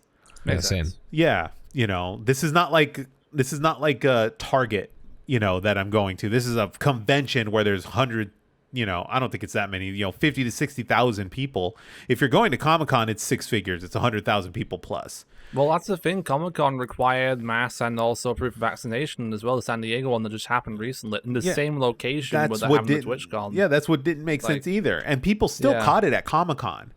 Yeah. Like whether they caught that at the convention or within the travel period, like no one knows. But like people caught it anyway. So it doesn't make any sense. Did you hear about like all the stuff that like how many people got it when they were at TwitchCon Amsterdam? Yeah, like a lot. There was a outbreak of it in Amsterdam. It was. Yeah. So I don't know. It's.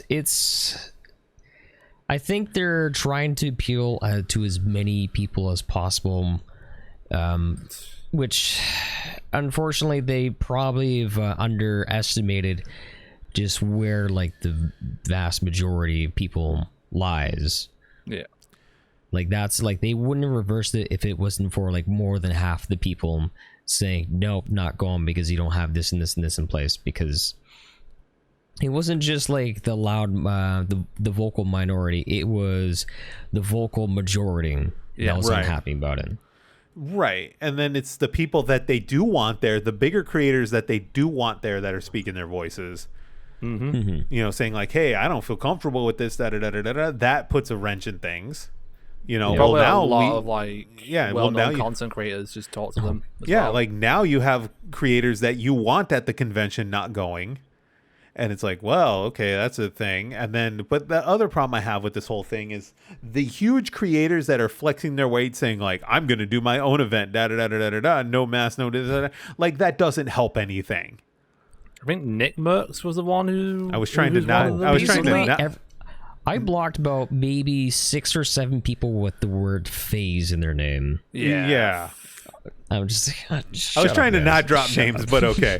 But to like go out and sit there and just be like, yeah, I'm gonna do my own event. This is ridiculous. Blah blah blah blah blah blah blah. Freedom. Yeah, it's just like, dude, that doesn't help anything. Just like if you don't want to be there, don't be there. Very very simple.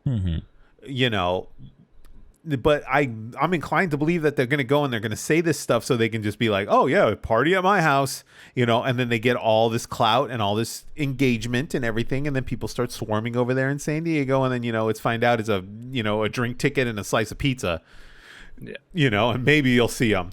Like, if you don't like it, don't go. That's all I have to say. Like, if you don't like it, don't go.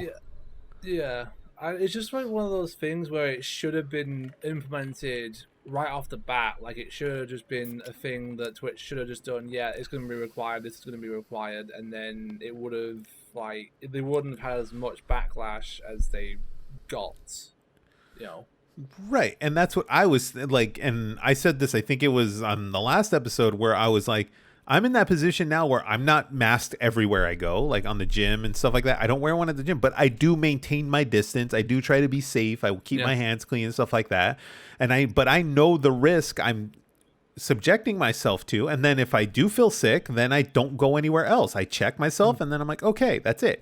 But if I do end up in a situation like a grocery store or somewhere where I feel like there's too many people close to me, I will pull the mask out of my pocket and I will slap it on my face. I always carry one with me. Yeah, like, it's not hard to follow. You can be on both sides of the line and just exercise some common sense, you know, and be like, yeah, I don't want to wear a mask everywhere I have to go. I don't feel I necessarily need to, but I should have one on me when the situation seems warranted. And like, okay, I'm going to put one on. You know, it's not a big deal. Or like, I go to the library at work all the time because I read a lot. The guy's like, hey, do you have your mask? I don't question it. I don't complain. I say, I'm sorry, I left it at the office. They either give me one. If they don't, then I go back later. You know, if I have one, I just slap it on. Okay, cool. No issues. No, like, this is stupid. This is BS. Just throw the thing on, do what you need to do, and then leave. You know, or don't go at all. Like, it's real simple. Yeah. So, like, I mean, yes, kudos to Twitch for paying attention, but I don't think it was a genuine intention of like, oh, these people are really upset. No. I think their ticket sales were an issue. And even then, they've had people like cancel stuff recently, and they've now done the reverse Uno. So other people have like canceled their flights and hotels. That's a real screwy thing. Like, that's a real screwed up thing, you know? Not to mention, a lot of people, when they were announcing, they say, hey, come to TwitchCon, you're going to see this content creator, this one here. And a lot of them ended up saying, no, I'm not going because of that. So that's... Unless they were contracted, you know, like I'm sure those people on the ads and stuff are contracted. We're like, you need to be here, you know, that kind of thing. Well, but, I know people that were, I think I saw like 1 or 2 people that were contractors that, no, I'm not going anyway unless you change it. Yeah. That's probably why they changed it then. Yeah. Or, you know, send your lawyer, you know? Yeah. Yeah. So we'll see how that turns out. I unfortunately, like, I don't know if it's unfortunate. I will not be there this year. If I do go, it's going to be like a 1-day trip thing. And, you know, but I know Xena, you're up in the air. If you do decide to go, you know. At this point, it is like middle of August and my empty bank account says Lalto. Okay. Well, if some miracle happens or whatever, try and schedule to come a couple days early, and then you can crash with me a couple days. Yo, I'll be down for that. Yeah, you know, before you head to San Diego. So, you know, we'll see what happens. But yeah, I unfortunately a lot of money for sure, but that'll be fantastic. Yeah. So like, I won't be there this year, like I said, unless something, you know, magical happens and I do a 1-day trip or something. But like, and a lot of the people that we've associated with over the years and stuff like that, I don't think they're going. So it's kind of like, All right, let's talk about the Pokemon Direct. So I'm going to let the 2 resident Pokemon experts here kind of spearhead this conversation here. Oof. I'm most interested in like, okay, so I don't play any of the mobile ones or the Unite. I don't even know which one's which in those whole thing. I mean, we could talk about the biggest debate of the entire presents, which was the Johto trailer for Pokemon Masters. I don't even know what that is. What's Pokemon Masters? So Pokemon Masters is a mobile game where you play in like teams of 3, and you go against like, it's like a P versus E kind of type thing, where you go against like all other trainers throughout the entirety of Pokemon history. I played it for like a few hours in the first week it came out, and I got bored of it very quickly. Is it like a free-to-play type thing? Like, it's a free-to-play type, but it has like in-game currency and stuff that you can like either earn or buy. Yeah, standard thing. Typical. They did a fantastically well-animated trailer with like Ash, the protagonist in the anime, and Pokemon Trainer Red, one of the infamously most toughest trainers to ever battle in the Pokemon game history, on top of Mount Silver. And a lot of people freaked out and were like, oh my god, Johto remakes. No, it was an advertising Pokemon Masters event. Yeah, I didn't even It see was- that. Honest sense that I didn't watch it live, but I saw that online, and I laughed so freaking hard because Everyone was like, no. yeah. I mean, I don't think we need Johto remakes, but at the same time, it would kind of nice if we did get them. Wait, what's the but, Johto? Oh my heart. Well, I'm sorry. I will say this. Gen 2 is my favorite generation of all time. Oh, okay. They're talking about the gen. I'm like, what's a Johto? But the problem is that we have had a Gen 2 remake. It's called Heart Gold and Soul Silver. I don't think anything can top that. Yeah, yes. Basically, Pokemon Let's Go Johto. Oh, fuck. No. Let's go, I- Johto. I love not? that title. I will buy that just on the title alone. Because because Let's Go is basically Pokemon Easy Mode. Isn't that yellow? Wasn't Yo, I aren't those enjoyed yellow? it because it was so nice and chill. I thought it was alright, but it's so simple. And I'm just like, It was good for stream. It was I had a liked lot it. of fun. Like it was I like a caught good like for, 800 Pokemon and just Did you- like I'll just Did catch you guys whatever do with the ball? fuck I Like, want. did you buy the ball? Yeah, I have the No. ball right here. I actually have it. Yeah. Did you play Someone with the offered ball? to buy And be the like, ball. I was Yeah, like, no, yeah. I don't want your ball. I don't want had your the balls. ball. I played with the ball. The ball was a bit glitchy, but it played all right. If you want to get introduced to Pokemon, Let's Go is the best like introduction to Pokemon in my personal opinion. I gave that game Like- away to somebody at work. Yeah, don't blame me. I bought it. I was like, here, you want it? Go for it. As I said, I mean, I wouldn't say no to a second Gen 2 remake on the Switch because obviously I'm very low to Pokemon and Johto is my favorite generation. If they are gonna do Johto, they need to do a lot of fixing with some of the things in it, including the level balancing.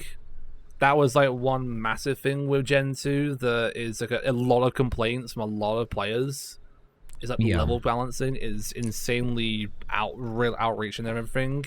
Yeah, 'cause, Um, like from what I remember, is like until you get to like the Pokemon champion. Yeah. Sorry, yeah, like before you fight the champion, like they're all like in the 40s, but like you find Yeah. like a wild Pokemon, and they're all like maybe about level 15, level 20. It's like shit, that's a lot of level grinding I gotta do. and then you face red. Yeah, and then you go to Kanto, which is like have you ever played the original, Eric? The Game Gold, Boy Silver, ones? Crystal? Yeah. The couple times. So I got a question for you guys. Go A on. little thinking here. So let's assume that Nintendo does the whole Game Boy Online thing, right? I'm going to bet that they do not put the Pokemon games. No, because they're on the 3DS. No, not even that reason. Because I genuinely feel like most Pokemon fans want the original games all the way up through the to the 2DS, right? Those seem to be the most popular ones. Yeah. I would think that putting those games on the Nintendo Switch Online, I would think just the Game Boy through the Game Boy Advance ones alone would deter sales from the newer games. Probably. Because those could. things are beloved. Like this, people, Yeah. they're spending hundreds of dollars to get them in cartridge form and play them on a Game Boy that's beat to hell. Yeah. So I would almost feel like it's a deterrent. Then that's why so if they do, they would probably be more financially inclined to remake Johto in another game on the Switch than to actually just release the original ones in a Game Boy Online. I mean, they could, as Zenith said, they could do Let's Go Johto and then they could do Let's Go Hoenn. You know, I think it's one of those things where it's just like, what? I don't know. I think I'm a little too old to be going Hoenn. Okay, good. I thought I was the only one that heard the word Hoenn, and I'm like, I'm gonna wait for someone else to respond. But like, I genuinely think like they won't do it. Like, there's too much No. money to just I in think a if they're remake. gonna remake any old Pokemon game, they should definitely go with the GameCube games and remake them on the Switch. I think that'll be an insane, like, really good idea, in my personal opinion. The GameCube ones are a whole different beast, though, right? Like Yeah. XD and stuff are just different games. Yeah. They're not like They're the Game darker, Boy. for sure, compared to Yeah. the mainline games. Yeah, So, and, yeah. and that's kind of why I enjoyed like the Gen 2, which is Gold and Silver, so much, is because like because like Dill, I was actually talking about this this week when I was playing Pokemon, because I was doing my very first randomized Nuzlocke. Yeah. And I was like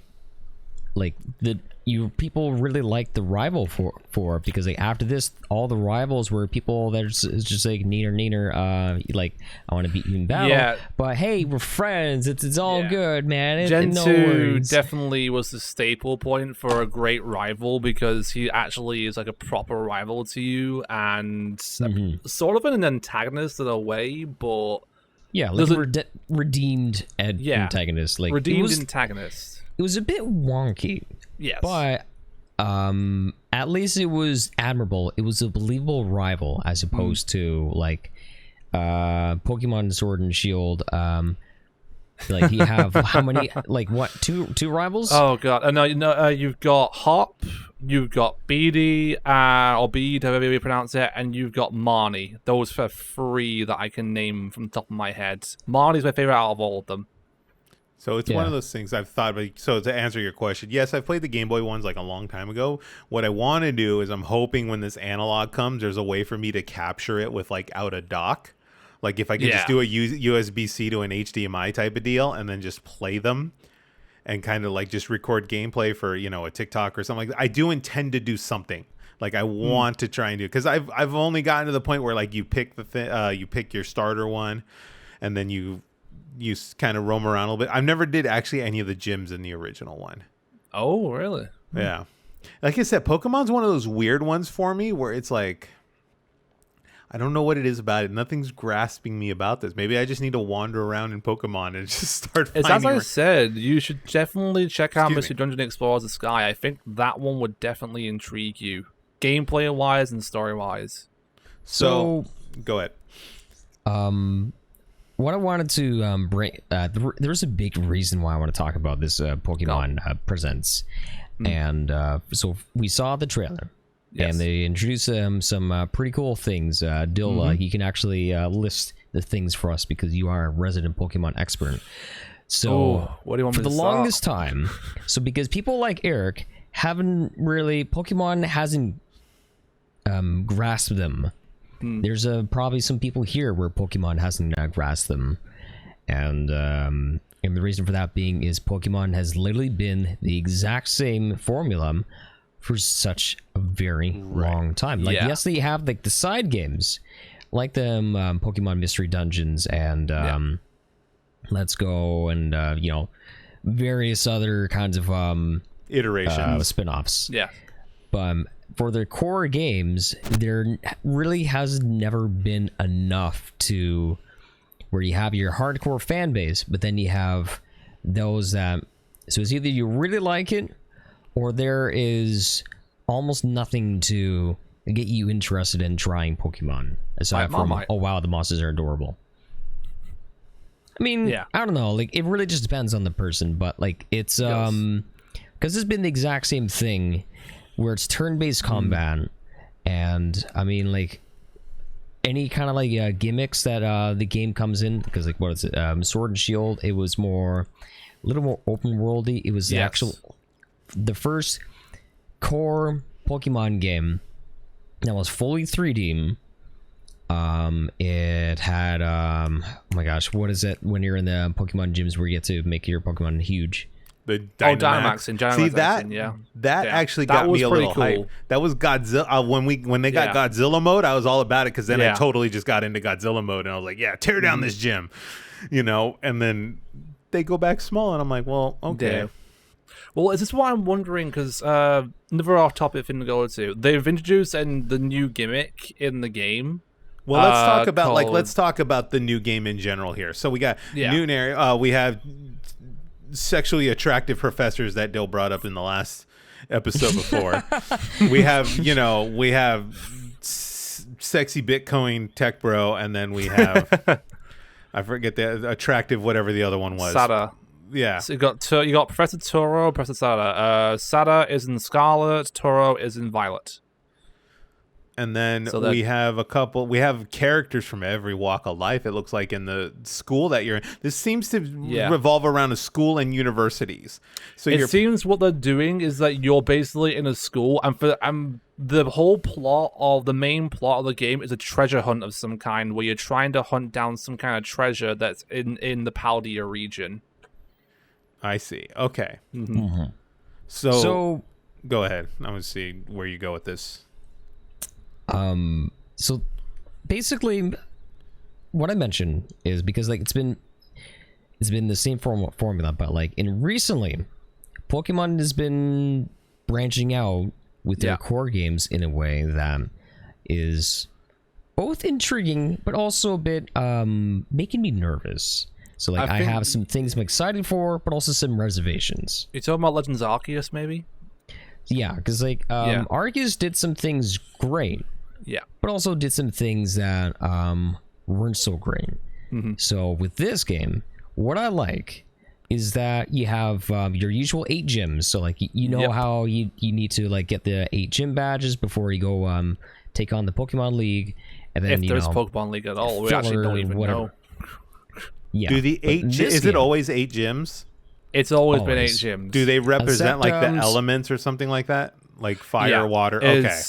Yeah. It rotates between each region. I think the Gen 8 one was grass, water, fire.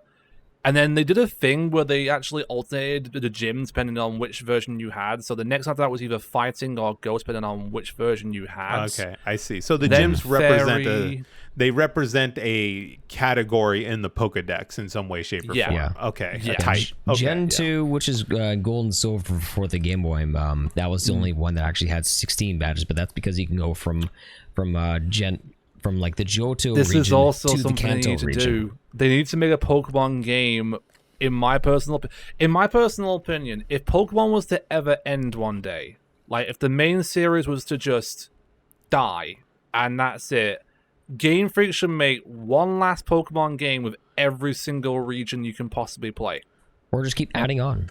I don't know why they haven't. I don't know why they haven't done like a World of Warcraft approach with this and just make it an online MMO with all the different regions. There's a lot of fan-made ones out there, but the Game Freak themselves have never ventured into it.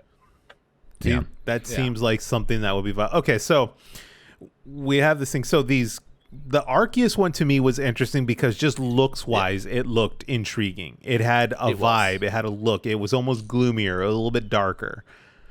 And that has me interested. This game goes back to the Sword and Shield thing, which aside from the Godzilla mode in it thing, I was not all that invested.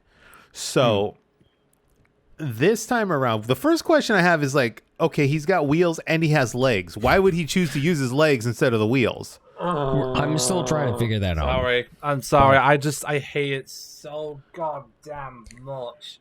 Dill's not happy. Sorry. Can I say the one thing that I'm most excited about? And this is something that might actually get someone interested in that's someone that might not be in, like that's on the fence about getting into Pokemon games. So remember Link Between Worlds, Zelda. Right. Where you can choose any dungeon you wanted to go to in any order once you've reached the Dark World. In this game, you can go to any of the gyms in any order that you want. So where you can carve out your own path depending on which gym you go through. Yeah, that's definitely taken from Breath of the Wild, and it's definitely taken from, as we've been talking about, is Elden Ring. That seems to be the key formula right now, is to make it open and take the route you want to take. Yep. Yeah. But that doesn't help. That doesn't necessarily help a newcomer like me. Of course. Because it's like, where do I go? See, because as crazy as it sounds, we're going to have a generation of kids this holiday, because this game comes out in November. We're going to have a generation of kids this holiday that will have never touched a Pokemon, and this will be their first time. They're getting Switches. They're getting, stuff like that for Christmas, because they're getting to that age. Because remember, the Switch is now on its 5th, 6th year. Yeah. Kids start playing video. I started playing around 7, 8 years old playing video games. So kids are kind of getting into that age range where, grandparents or mom or whatever is going to buy their kid a Switch. So like, I don't know what it is, where it's one of those things where it's like this linear thing where it kind of, the age range that these games are intended for. I don't even know if Pokemon's intended for that young kid demographic anymore. It's almost like they're catering to that Gen Z millennial Yeah. market. The kind of like go into the hardcore fans more than the newer fans, especially with the more recent games. Right. I'd say. Yeah, because like the Gen Z, the millennial demographic are the ones that's going to shell out the most money for them, right? Right. They're the ones that, as crazy as it sounds, they're the ones that go out and buy every iteration of the Switch if they can afford it. They go buy all the games because they have the income to do it. And they have the setups, the TVs. Who, me? Points indirectly at us. I don't have every iteration of the Switch. I was trying to point to Dill. Oh, Dill's on a different. You've got a different layout than me. Then When it comes to Damn like it. Pokemon, yeah, you're not wrong there. But so it's interesting. So like going back to the thing, it's like, okay, what does this game offer that's different from everything else? Because from what I can see, aside from the open world, like Zenith has said, we still have the same formula. We even have a gimmick. It's a different gimmick, but I know to call it a gimmick because that's what they do each game. Yeah, the crystal thing. It's where do I have the thing for it? It was called the trend crystallization or something like that. It's called terrestrialization. Terrestrialization. I'm not sure how it works yet, but what basically it does is it will boost the stats of the Pokemon that it's used on. You can catch them via Terra Ray battles as well with the multiplayer, so that's like a Ray battle system where you can like up to 4 players can like play together. And what it does also is it changes the type of the Pokemon. Basically changing it from whatever type it is to a completely different type depending on the Terra Pokemon that it is, which someone has already worked out that if it doesn't have limits and any Pokemon will become any type depending on what Terra type, you could seriously have a very broken, busted like gimmick that would make some Pokemon unstoppable. The example is of a Pokemon called Shedinja.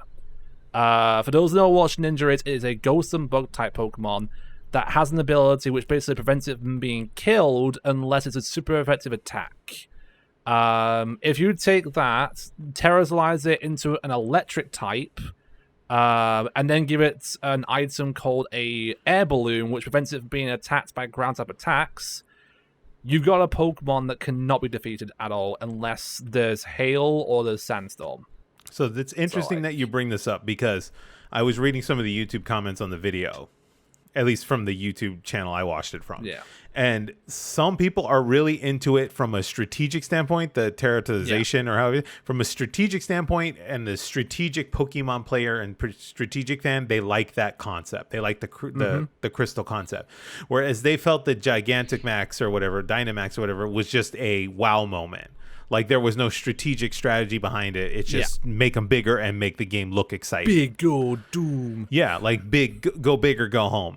So again, this is catering to it's a gimmick that caters to a hardcore market. For competitive people, it's going to be interesting to see how it can be utilized, and if they're going to set any limits to the competitive field of Pokemon. Like they probably will regulate it somehow. They'll do some kind of rule set for Terra Pokemon, but we don't know what that will be until the game releases. It's so interesting because I feel like the competitive scene of Pokemon, while it's a large size, it's a small subset of that thing. Because Pokemon, to me, Pokemon is literally a money-making machine. It's like, let's come up with these cute characters. Let's make the plushies. Let's make the lunch boxes. Let's make the pop vinyl things or whatever, and let's sell.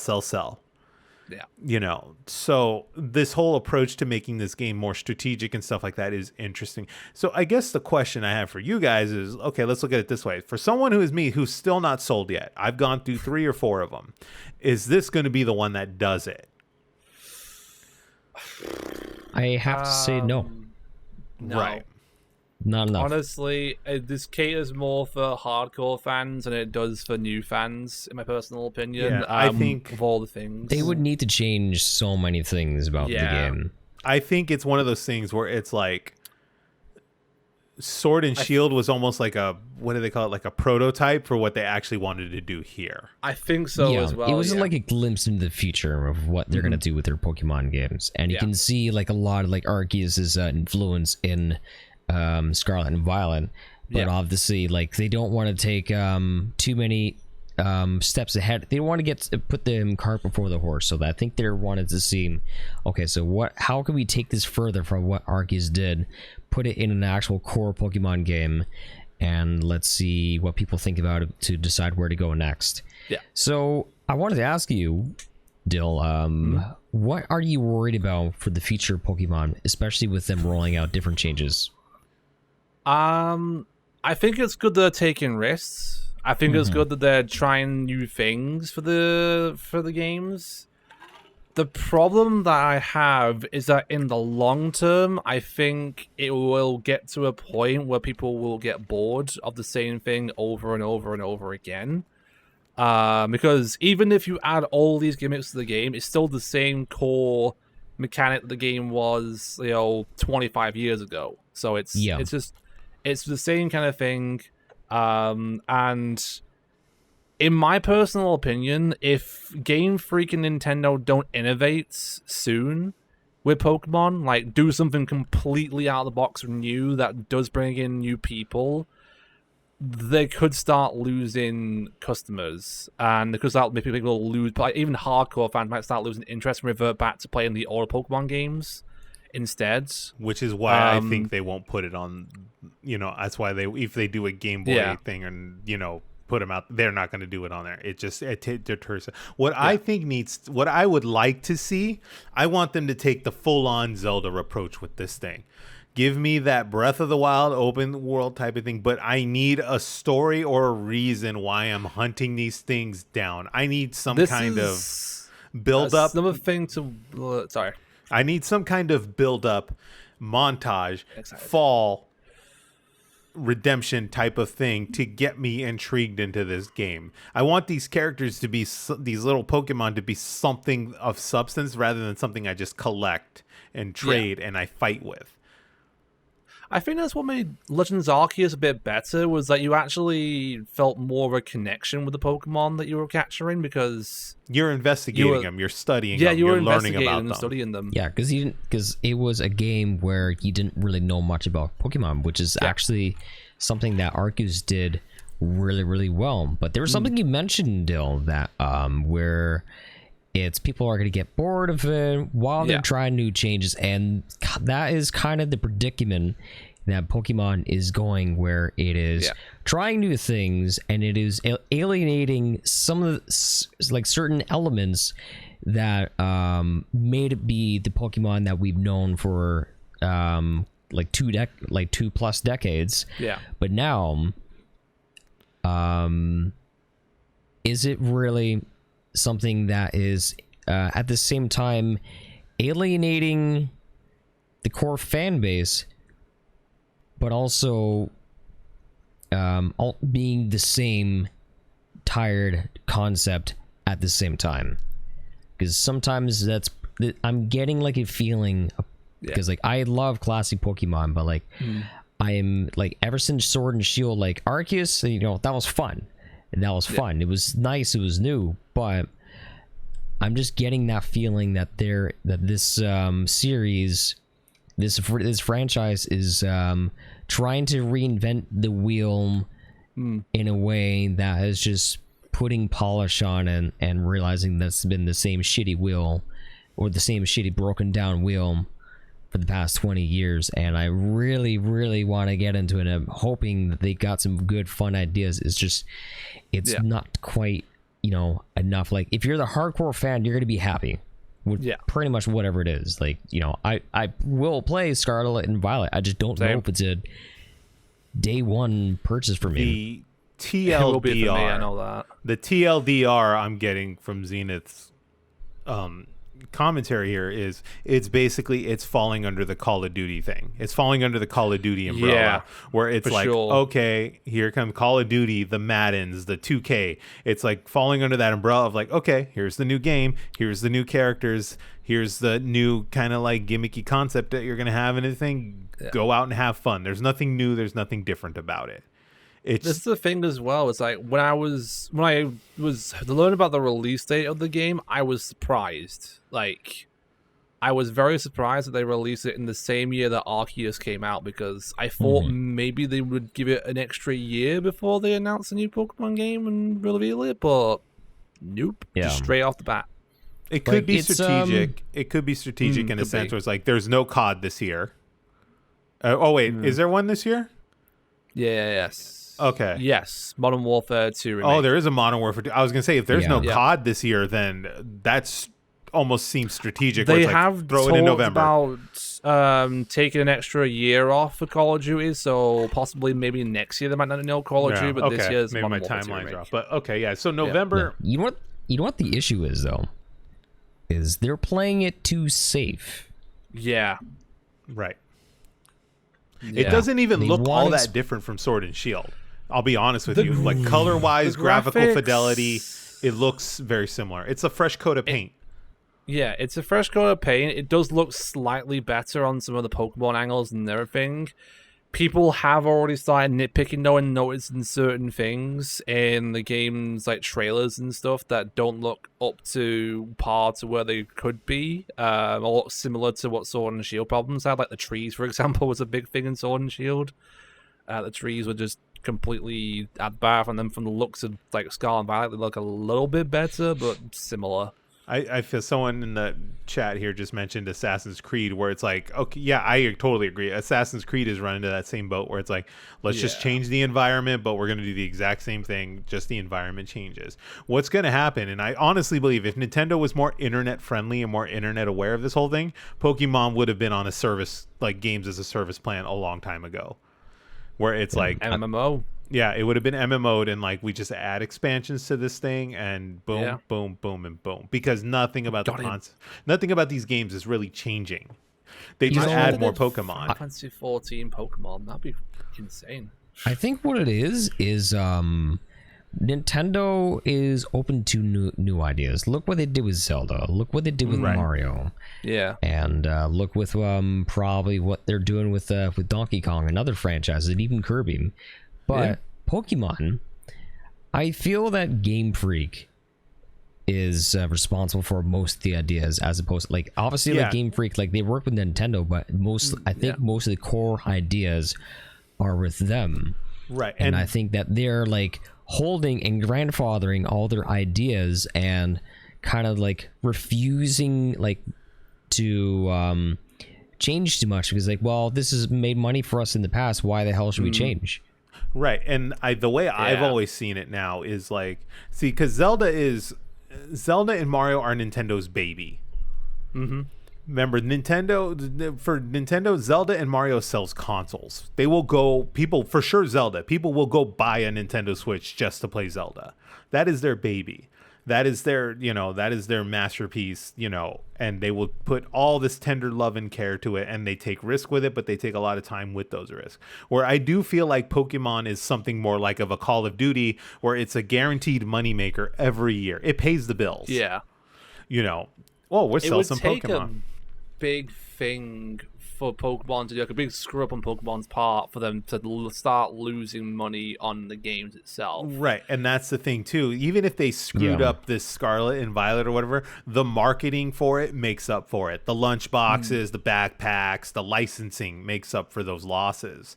The pop vinyls, all of that stuff. The TV they're going shows. to make money from this, whether or not, like, regardless of the reviews. And so, like, they painted themselves in an awkward corner where it's gonna do well. It's gonna do well enough that they're like, hey, we're gonna take this idea, we're gonna go further with it. The next main big release, but at the same time, jaded fans like me, or just like, oh man, I'm just kind of just bored. I'll play it anyway because fuck you, Nintendo, you have my money. Right. But like I said, it's the Call of Duty, it's the Madden, it's fallen under that window. You know, of like, okay, it's going to be here. Let's do it and let's play. The only, I think, advantage that they have is that Pokemon is not yearly. There is a yearly game, but the core game is not yearly. Yeah, they do like a core game and a side game, or like in the case of Sword and Shield, they did the core games, and then they released DLC content throughout the following next year. Then the year after that, they released, I think, a remake of Mystery Dungeon, and they also did Brilliant Diamond and Shining Pearl the following year after that. And then they released a core game. It's a tough year. It's going to be a tough year in terms of, you know, we have God of War coming, because God of War is supposed to be, it's still committed to this year. So God of War is going to be the big thing. So like, okay, you know, for someone that only has X amount of dollars, do they go buy God of War, which they're almost going to be guaranteed kind of a new, fresh experience? Or do they go buy Pokemon, which is, you know, they're on the fence about, and, you know, they know it'll be decent, you know. And then we have other things like The Last of Us Part 1 remake. Remaster. Well, we're looking at like they don't need to do this, but look at it this way: they have the show that's coming on HBO. They're going to see the show on HBO. People are going to be like, you know what? Maybe I'll go give this game a shot, and they're going to run out and they're going to buy what Naughty Dog is feeling to be the definitive version of the game. So it's an interesting take. There's hardly any games coming this year, and then we have Call of Duty in the mix. If Modern Warfare 2 is this year, like we have Call of Duty in the mix. There's only so many places money can go, but the problem I think this year is there's not enough small stuff to split the money up. It's all big things. Where is this going to go? But you know, we'll see what happens. Like an interesting conversation. We'll see what happens. I thought, you know, you guys would be full on gung ho about it, but you guys seem to be on the fence with it like I am. The thing is that we're long-term fans of the series, and despite the fact that I have blind love for Pokemon, I do see the flaws in the Pokemon games. Like, especially over time. Like, over time, I'll look at the games again and again and again and again and again, and then I'll say, oh yeah, that's a bit of a flaw there, that's a bit of a flaw there, that's a bit of a flaw there. It's something that I've picked up along the way whilst playing Pokemon, really. Like, you know... I have like I always have like a thing where I have a category where like I will love each region for certain things, but I'll also hate certain things in each region of iteration of Pokemon, basically. That's what I have been like in my back of my list. Yeah, for me, I need that moment where I realize, okay, I need the Elden Ring moment where I realize, okay, I get it. I get why this is good. I have yet to have that moment with any Pokemon. I can understand why people like it, but I don't have that moment for me where I'm like, okay, I get why this is good. Yeah. Like, okay, I see what other people see, because I finally got it clicked with the Elden Ring thing. So, you know, it'll be interesting to see where this all goes. Eric, you and I are on the same fence with Kingdom Hearts, where it's like, I get why you like it, but right. But like, where's that wow moment for me where I'm like, okay, I'm fully invested in this thing. I mean, I played the Kingdom Hearts main games 1, 2, and 3 when that came out. I tried playing Chain of Memories and hated it. I hated the gameplay of Chain of Memories so much. It was just like yucky. So I just watched a YouTube summary of it and then moved on. So yeah, we're gonna kind of shuffle around here on some of my stuff here. So we'll shuffle around on the thing here. Let's go ahead and let's talk about some of the more recent stuff here. So this just came out super recently. The Hogwarts Legacy, the Harry Potter open world wizard game, has been delayed. Cool. This was supposed to be 2022. And now it is scheduled to February 2023. Of course, loud minority on Twitter. Why can't you guys get it together? Why is this taking so long? Stop lying to us. It's been delayed twice. Like, people don't understand the level of stuff that goes into development. Zenith knows. Yes, because working for a game publisher, and having to be like, all right, this would be an absolute travesty if we release this, especially like when we, like you're about 2 weeks from launch, and you're dealing with game-breaking bugs where people can just get like the best items for like free. Like we had like some really nasty bugs, and also like if you're a publisher, you have your because like as the publisher you make the deadlines. You're the one that schedules for the release, and the developers are the ones that fix things. But when the developers don't want to fix things, or when they want to implement new things instead of that they think is going to make them money, as opposed to fixing like a game-breaking glitch, they're going to prioritize the things that are going to make them money as opposed to what makes it an actual functional game. And you have to wrestle with them, you have to fight with them, you have to literally just like, in almost like I've been on calls with developers in over in Taiwan, and my boss is like full on like swearing at them in Chinese, and I'm just having to sit here and just listen to it. It's like they're not going to listen because it is a lot that goes into them. And so I get it. Give people, like, especially if you're a company that is willing to just delay it to make sure that it actually is working, and that it because like we all know Cyberpunk, right? That was a disaster. That was delayed so many times, and it was still an absolute disaster. The most infamous disaster in gaming history. Okay, I'm gonna give Project Red at least some kind of credit here. The game was fully functional on hardware that could run it. So your PlayStation 4 Pros and PCs and your Xbox, what was it at the time? Was it Xbox One? X. Yeah, your One X's and Xbox Ones. Oh yeah, your One X's. Your Xbox One X's could run it. PS4 Pro, PS5, Xbox One X could run it. But if you were on one of those older base model PS4s or base model Xbox Ones, it just wasn't capable of handling it. And I think that was the problem. What they should have done, going back to the Cyberpunk scenario, they should have just scrapped those releases. They should have just like altogether. Not released it on them. Like they should have just like released it on PS5, Xbox Series X, and PS4 PC, Pro. Yeah. PS4 Pro was able to run it. The thing is, though, if you do that, you can't escape the older consoles. So PS4 Pro and PS4, they run on the same disc. So that's the problem there. Well, I think that's like a developer issue because it's so poorly optimized. Because I played Elden Ring on my PS4, my base, almost like half a year into the PS4 release cycle, and it ran Elden Ring very, very well. Yeah, I got a bit choppy in some parts, but it probably is going to do the exact same thing on PC when you're in like, what is it? What's that area called before you go fight Margit? Limgrave? Limgrave, yeah. Yeah, north part of Limgrave. So like, North Limgrave, yeah. So, but like, it was still ran very well. Like, there was a lot of fights. I was fighting at enemies at like pretty much full FPS. Yeah, so it was an optimization problem. But I guess what I'm getting at is if Project Red couldn't figure that out, they should have just scrapped those two versions and been like, they should have done. Yeah, absolutely. Unfortunately, we have to cut their losses. Yeah, because they're spending more money to develop for that version than probably the install base actually maybe still have. Like they had to delay like DLC content just because they had to like fix everything. It's your financial windows and stuff start getting affected. The Hogwarts thing, it's one of these things is like these people are not going to be pleased. The people that are upset that it's late, they're going to be upset when they get the game and they have problems and they got to wait for patches. Like, there's just no win-win. I would rather just wait and have the game be in a playable state rather than feel like I wasted my money. It's the same for any game. Like, any game requires development, and if it needs more time to be developed on, then they should allow them to have more time to develop on. Absolutely. Right. It's a lot of these people like, just release it now, don't understand that game development, as it said, takes time.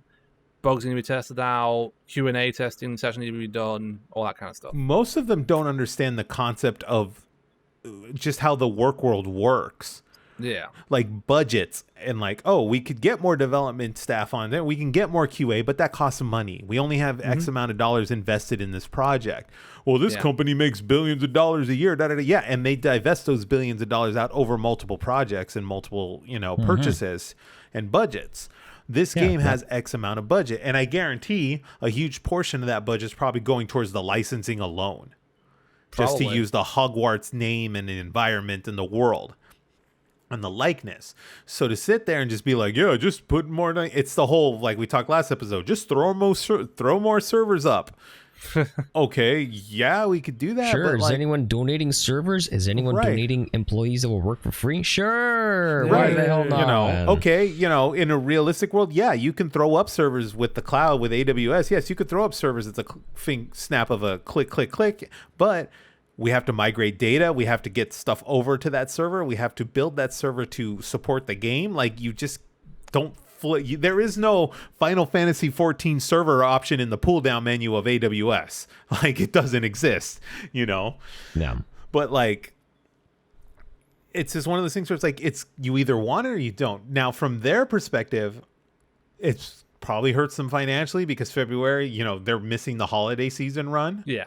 You know, people are getting PS5s are now accessible. Graphics cards are now accessible. People are going to get that stuff at Christmas and holidays. And then now, you know, that's a missed window.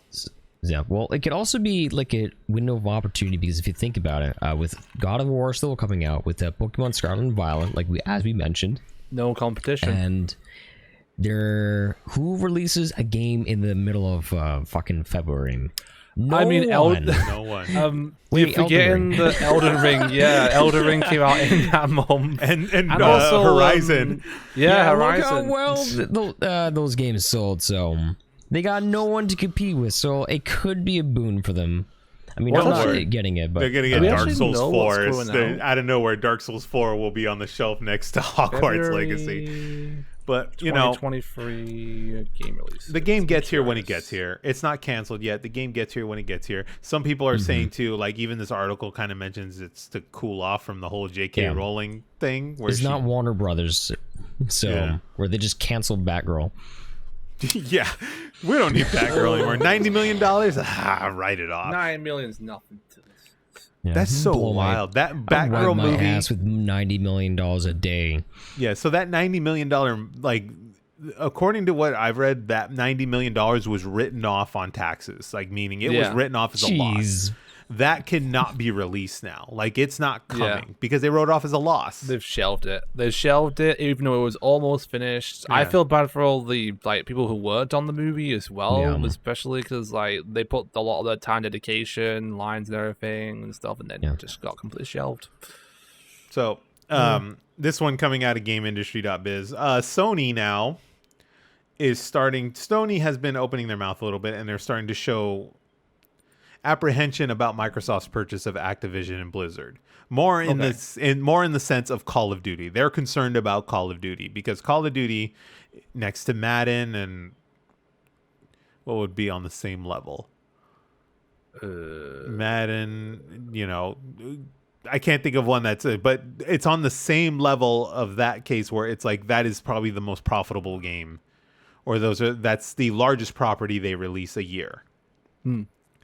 So now, you know, we all know Microsoft has purchased Activision. Now they have the rights to Call of Duty.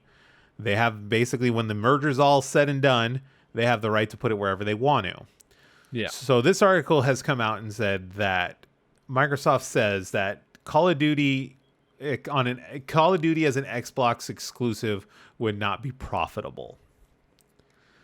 So they also reject Sony's comment on Call of Duty being in a category of its own within the games market. So basically, I think Sony might be mildly arguing that just by having Call of Duty, that there is there's almost a monopoly on that property.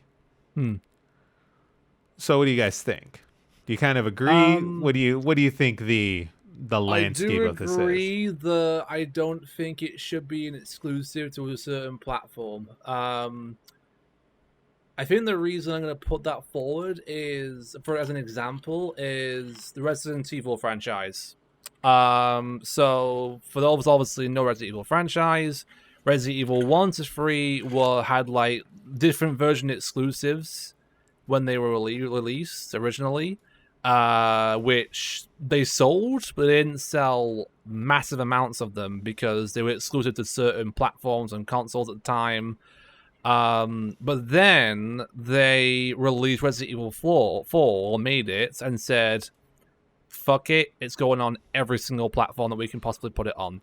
And that game sold massively. It's one of the second highest sold Resident Evil game behind Resident Evil 5, which also they sold on like multiple platforms. So that's honestly, yeah, making it exclusive does not seem profitable. I think multiple platforms is definitely like a good way of going forward when it comes to releasing games, especially games that can work on multiple platforms and it doesn't need to be tied down to one area. That's my personal take on it, I guess. Yeah, if there was if there were more Xbox exclusives that actually caught your eye, then I could probably see that argument being false. But because it's just Call of Duty. Yeah. It is just Call of Duty. And you have like gosh, what are the other Xbox exclusives? I forget. You have Call of Duty, you have Halo, Forza. Mm-hmm. I'm waiting for more examples. Well, I'm gonna say it because it's technically in the thing. Gears of War. No, we're forgetting the big elephant in the room that they already have. We're forgetting Skyrim. We're forgetting Fallout. We're forgetting those because they do own Bethesda. Well, but those are also for like PC. Well, we also haven't seen the first releases since that merger yet. Skylink would be Skylink. Is it Skylink or Starlink? Which one is it? Whatever it is. Starlink is the first going to be the first major exclusive title Microsoft. From Bethesda. Yeah, under Microsoft. Yeah. So in the article here, Microsoft said an exclusive Call of Duty would need to bring in enough players to the Xbox ecosystem that could compensate from the losses of not releasing it on other platforms. This is where Zenith's kind of right. It's like, okay, do they have the other stuff to sell the consoles to keep people playing on Xbox? I'm gonna go on the limb out there and throw myself at it. Is like, I think honestly, it's about the Xbox brand and not necessarily the Xbox consoles. Because remember, Xbox is full on Game Pass. Yeah, that is their thing now. That Xbox is a brand. It's not a console anymore. It's a brand. Xbox Game Pass, Xbox, Live, all this stuff.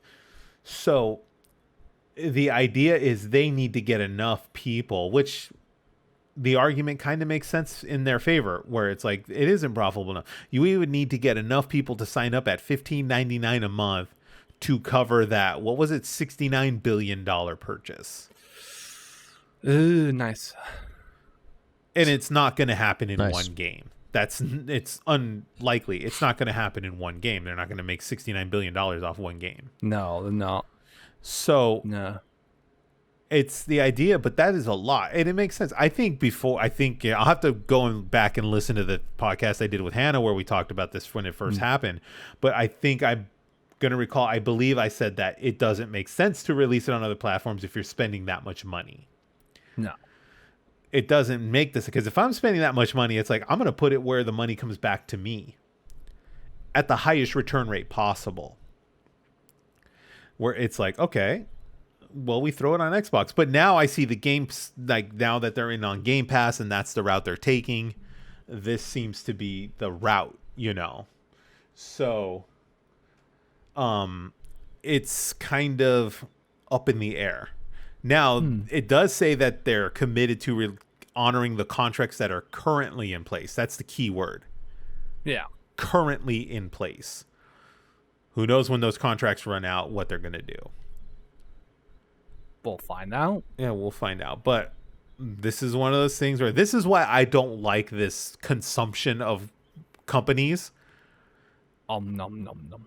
Because people look at it like, oh, no, Xbox wins. Blah, blah, blah. What do you guys... Like, no, this is the wrong way to do it. Yeah. I should be able to go buy it if I'm on a Xbox or a PlayStation or on a PC. I should be able to play the game. I just wonder how Xbox and PlayStation are trying to absorb as many companies as possible, and Nintendo's just they're like, yeah, we're just gonna do our own thing. But we'll see what happens with this. The merger's not even done yet. No, it's what is it, late 2023 when the merger fully completes? Yeah. So we'll see what happens when we get to anything is gonna. Bet you anything's going to go through once Bobby Kotick's contract is over. That wouldn't surprise me. His contracts, well, yeah, because he's The fact that he got his renewed as well before like this merger happens as well just really pisses me off. Oh yeah, it pisses me off. But from their standpoint, their financial standpoint, it makes total sense. You don't want to. Yeah, he's the one that. Well, he's the one that spearheads the whole merger. He spearheaded the whole merger, right? So if he falls out of the loop and the merger falls apart, then everyone loses. I have a request for Phil Spencer. Can you kick him in the nuts, please, when he leaves? Please do that. I'm sure he'll get a kick in the nuts or something. Yes. I think he's done. Like once this thing's done, he's done. He's out. He'll get paid off. At least a paper bag full of shit. Yeah. On its doorstep. He's done. Yeah. So, on that note, gentlemen, that is it for this week. Ran a little longer than usual, but we had great Pokemon discussion. I know. Jeez. It's all good. It was actually a very well. It's a topic that I can talk about for hours. So sorry about that. Don't worry. Yeah, that was some good stuff we caught. Like I know that there's a couple things on the list that we probably could have brought up, but we can maybe we can bring it up next time casually. Yeah, we'll bring it up casually. Yeah. So, but for sure. Once again, thanks you guys for being here today. Like I said, if you like what you heard today and you want to go ahead and follow the channel here on Twitch, we're almost to that affiliate marker there. Any follows help and are appreciated. You can find this on Apple, Spotify, Google Podcasts, and then this should be up on YouTube shortly here. I'm going to start getting links and all that good stuff set up. We also got TikToks and Instagram accounts that we're going to start getting. He's purple. Is he throwing a rave in his... He is, yes. Where's the pyro? Oh, that's probably next, right, Zenith? Yes. That's probably next. Okay. We will see you guys on... Who can guess the date real quick without me? 27th. 27th. We'll see you guys on the 27th. Woo. All right, guys. This has been Good Friends, Good Games. I'm Eric. We got Dill. We got Zenith. Hi. Later, guys. You can go ahead and you can follow Dill at Big Dill Gamer with 1L. You can follow Zenith at Legend of Zenith on all those platforms you love and adore. Same with Dill. And I'm Eric Anthony. You can do the same. You can follow me at Eric Anthony _ here on Twitch. Eric Anthony GP over on Twitter and Instagram. And we'll talk to you guys all very, very soon. We'll see you soon. Have a great day. Enjoy the rest of your Saturday, and we are out.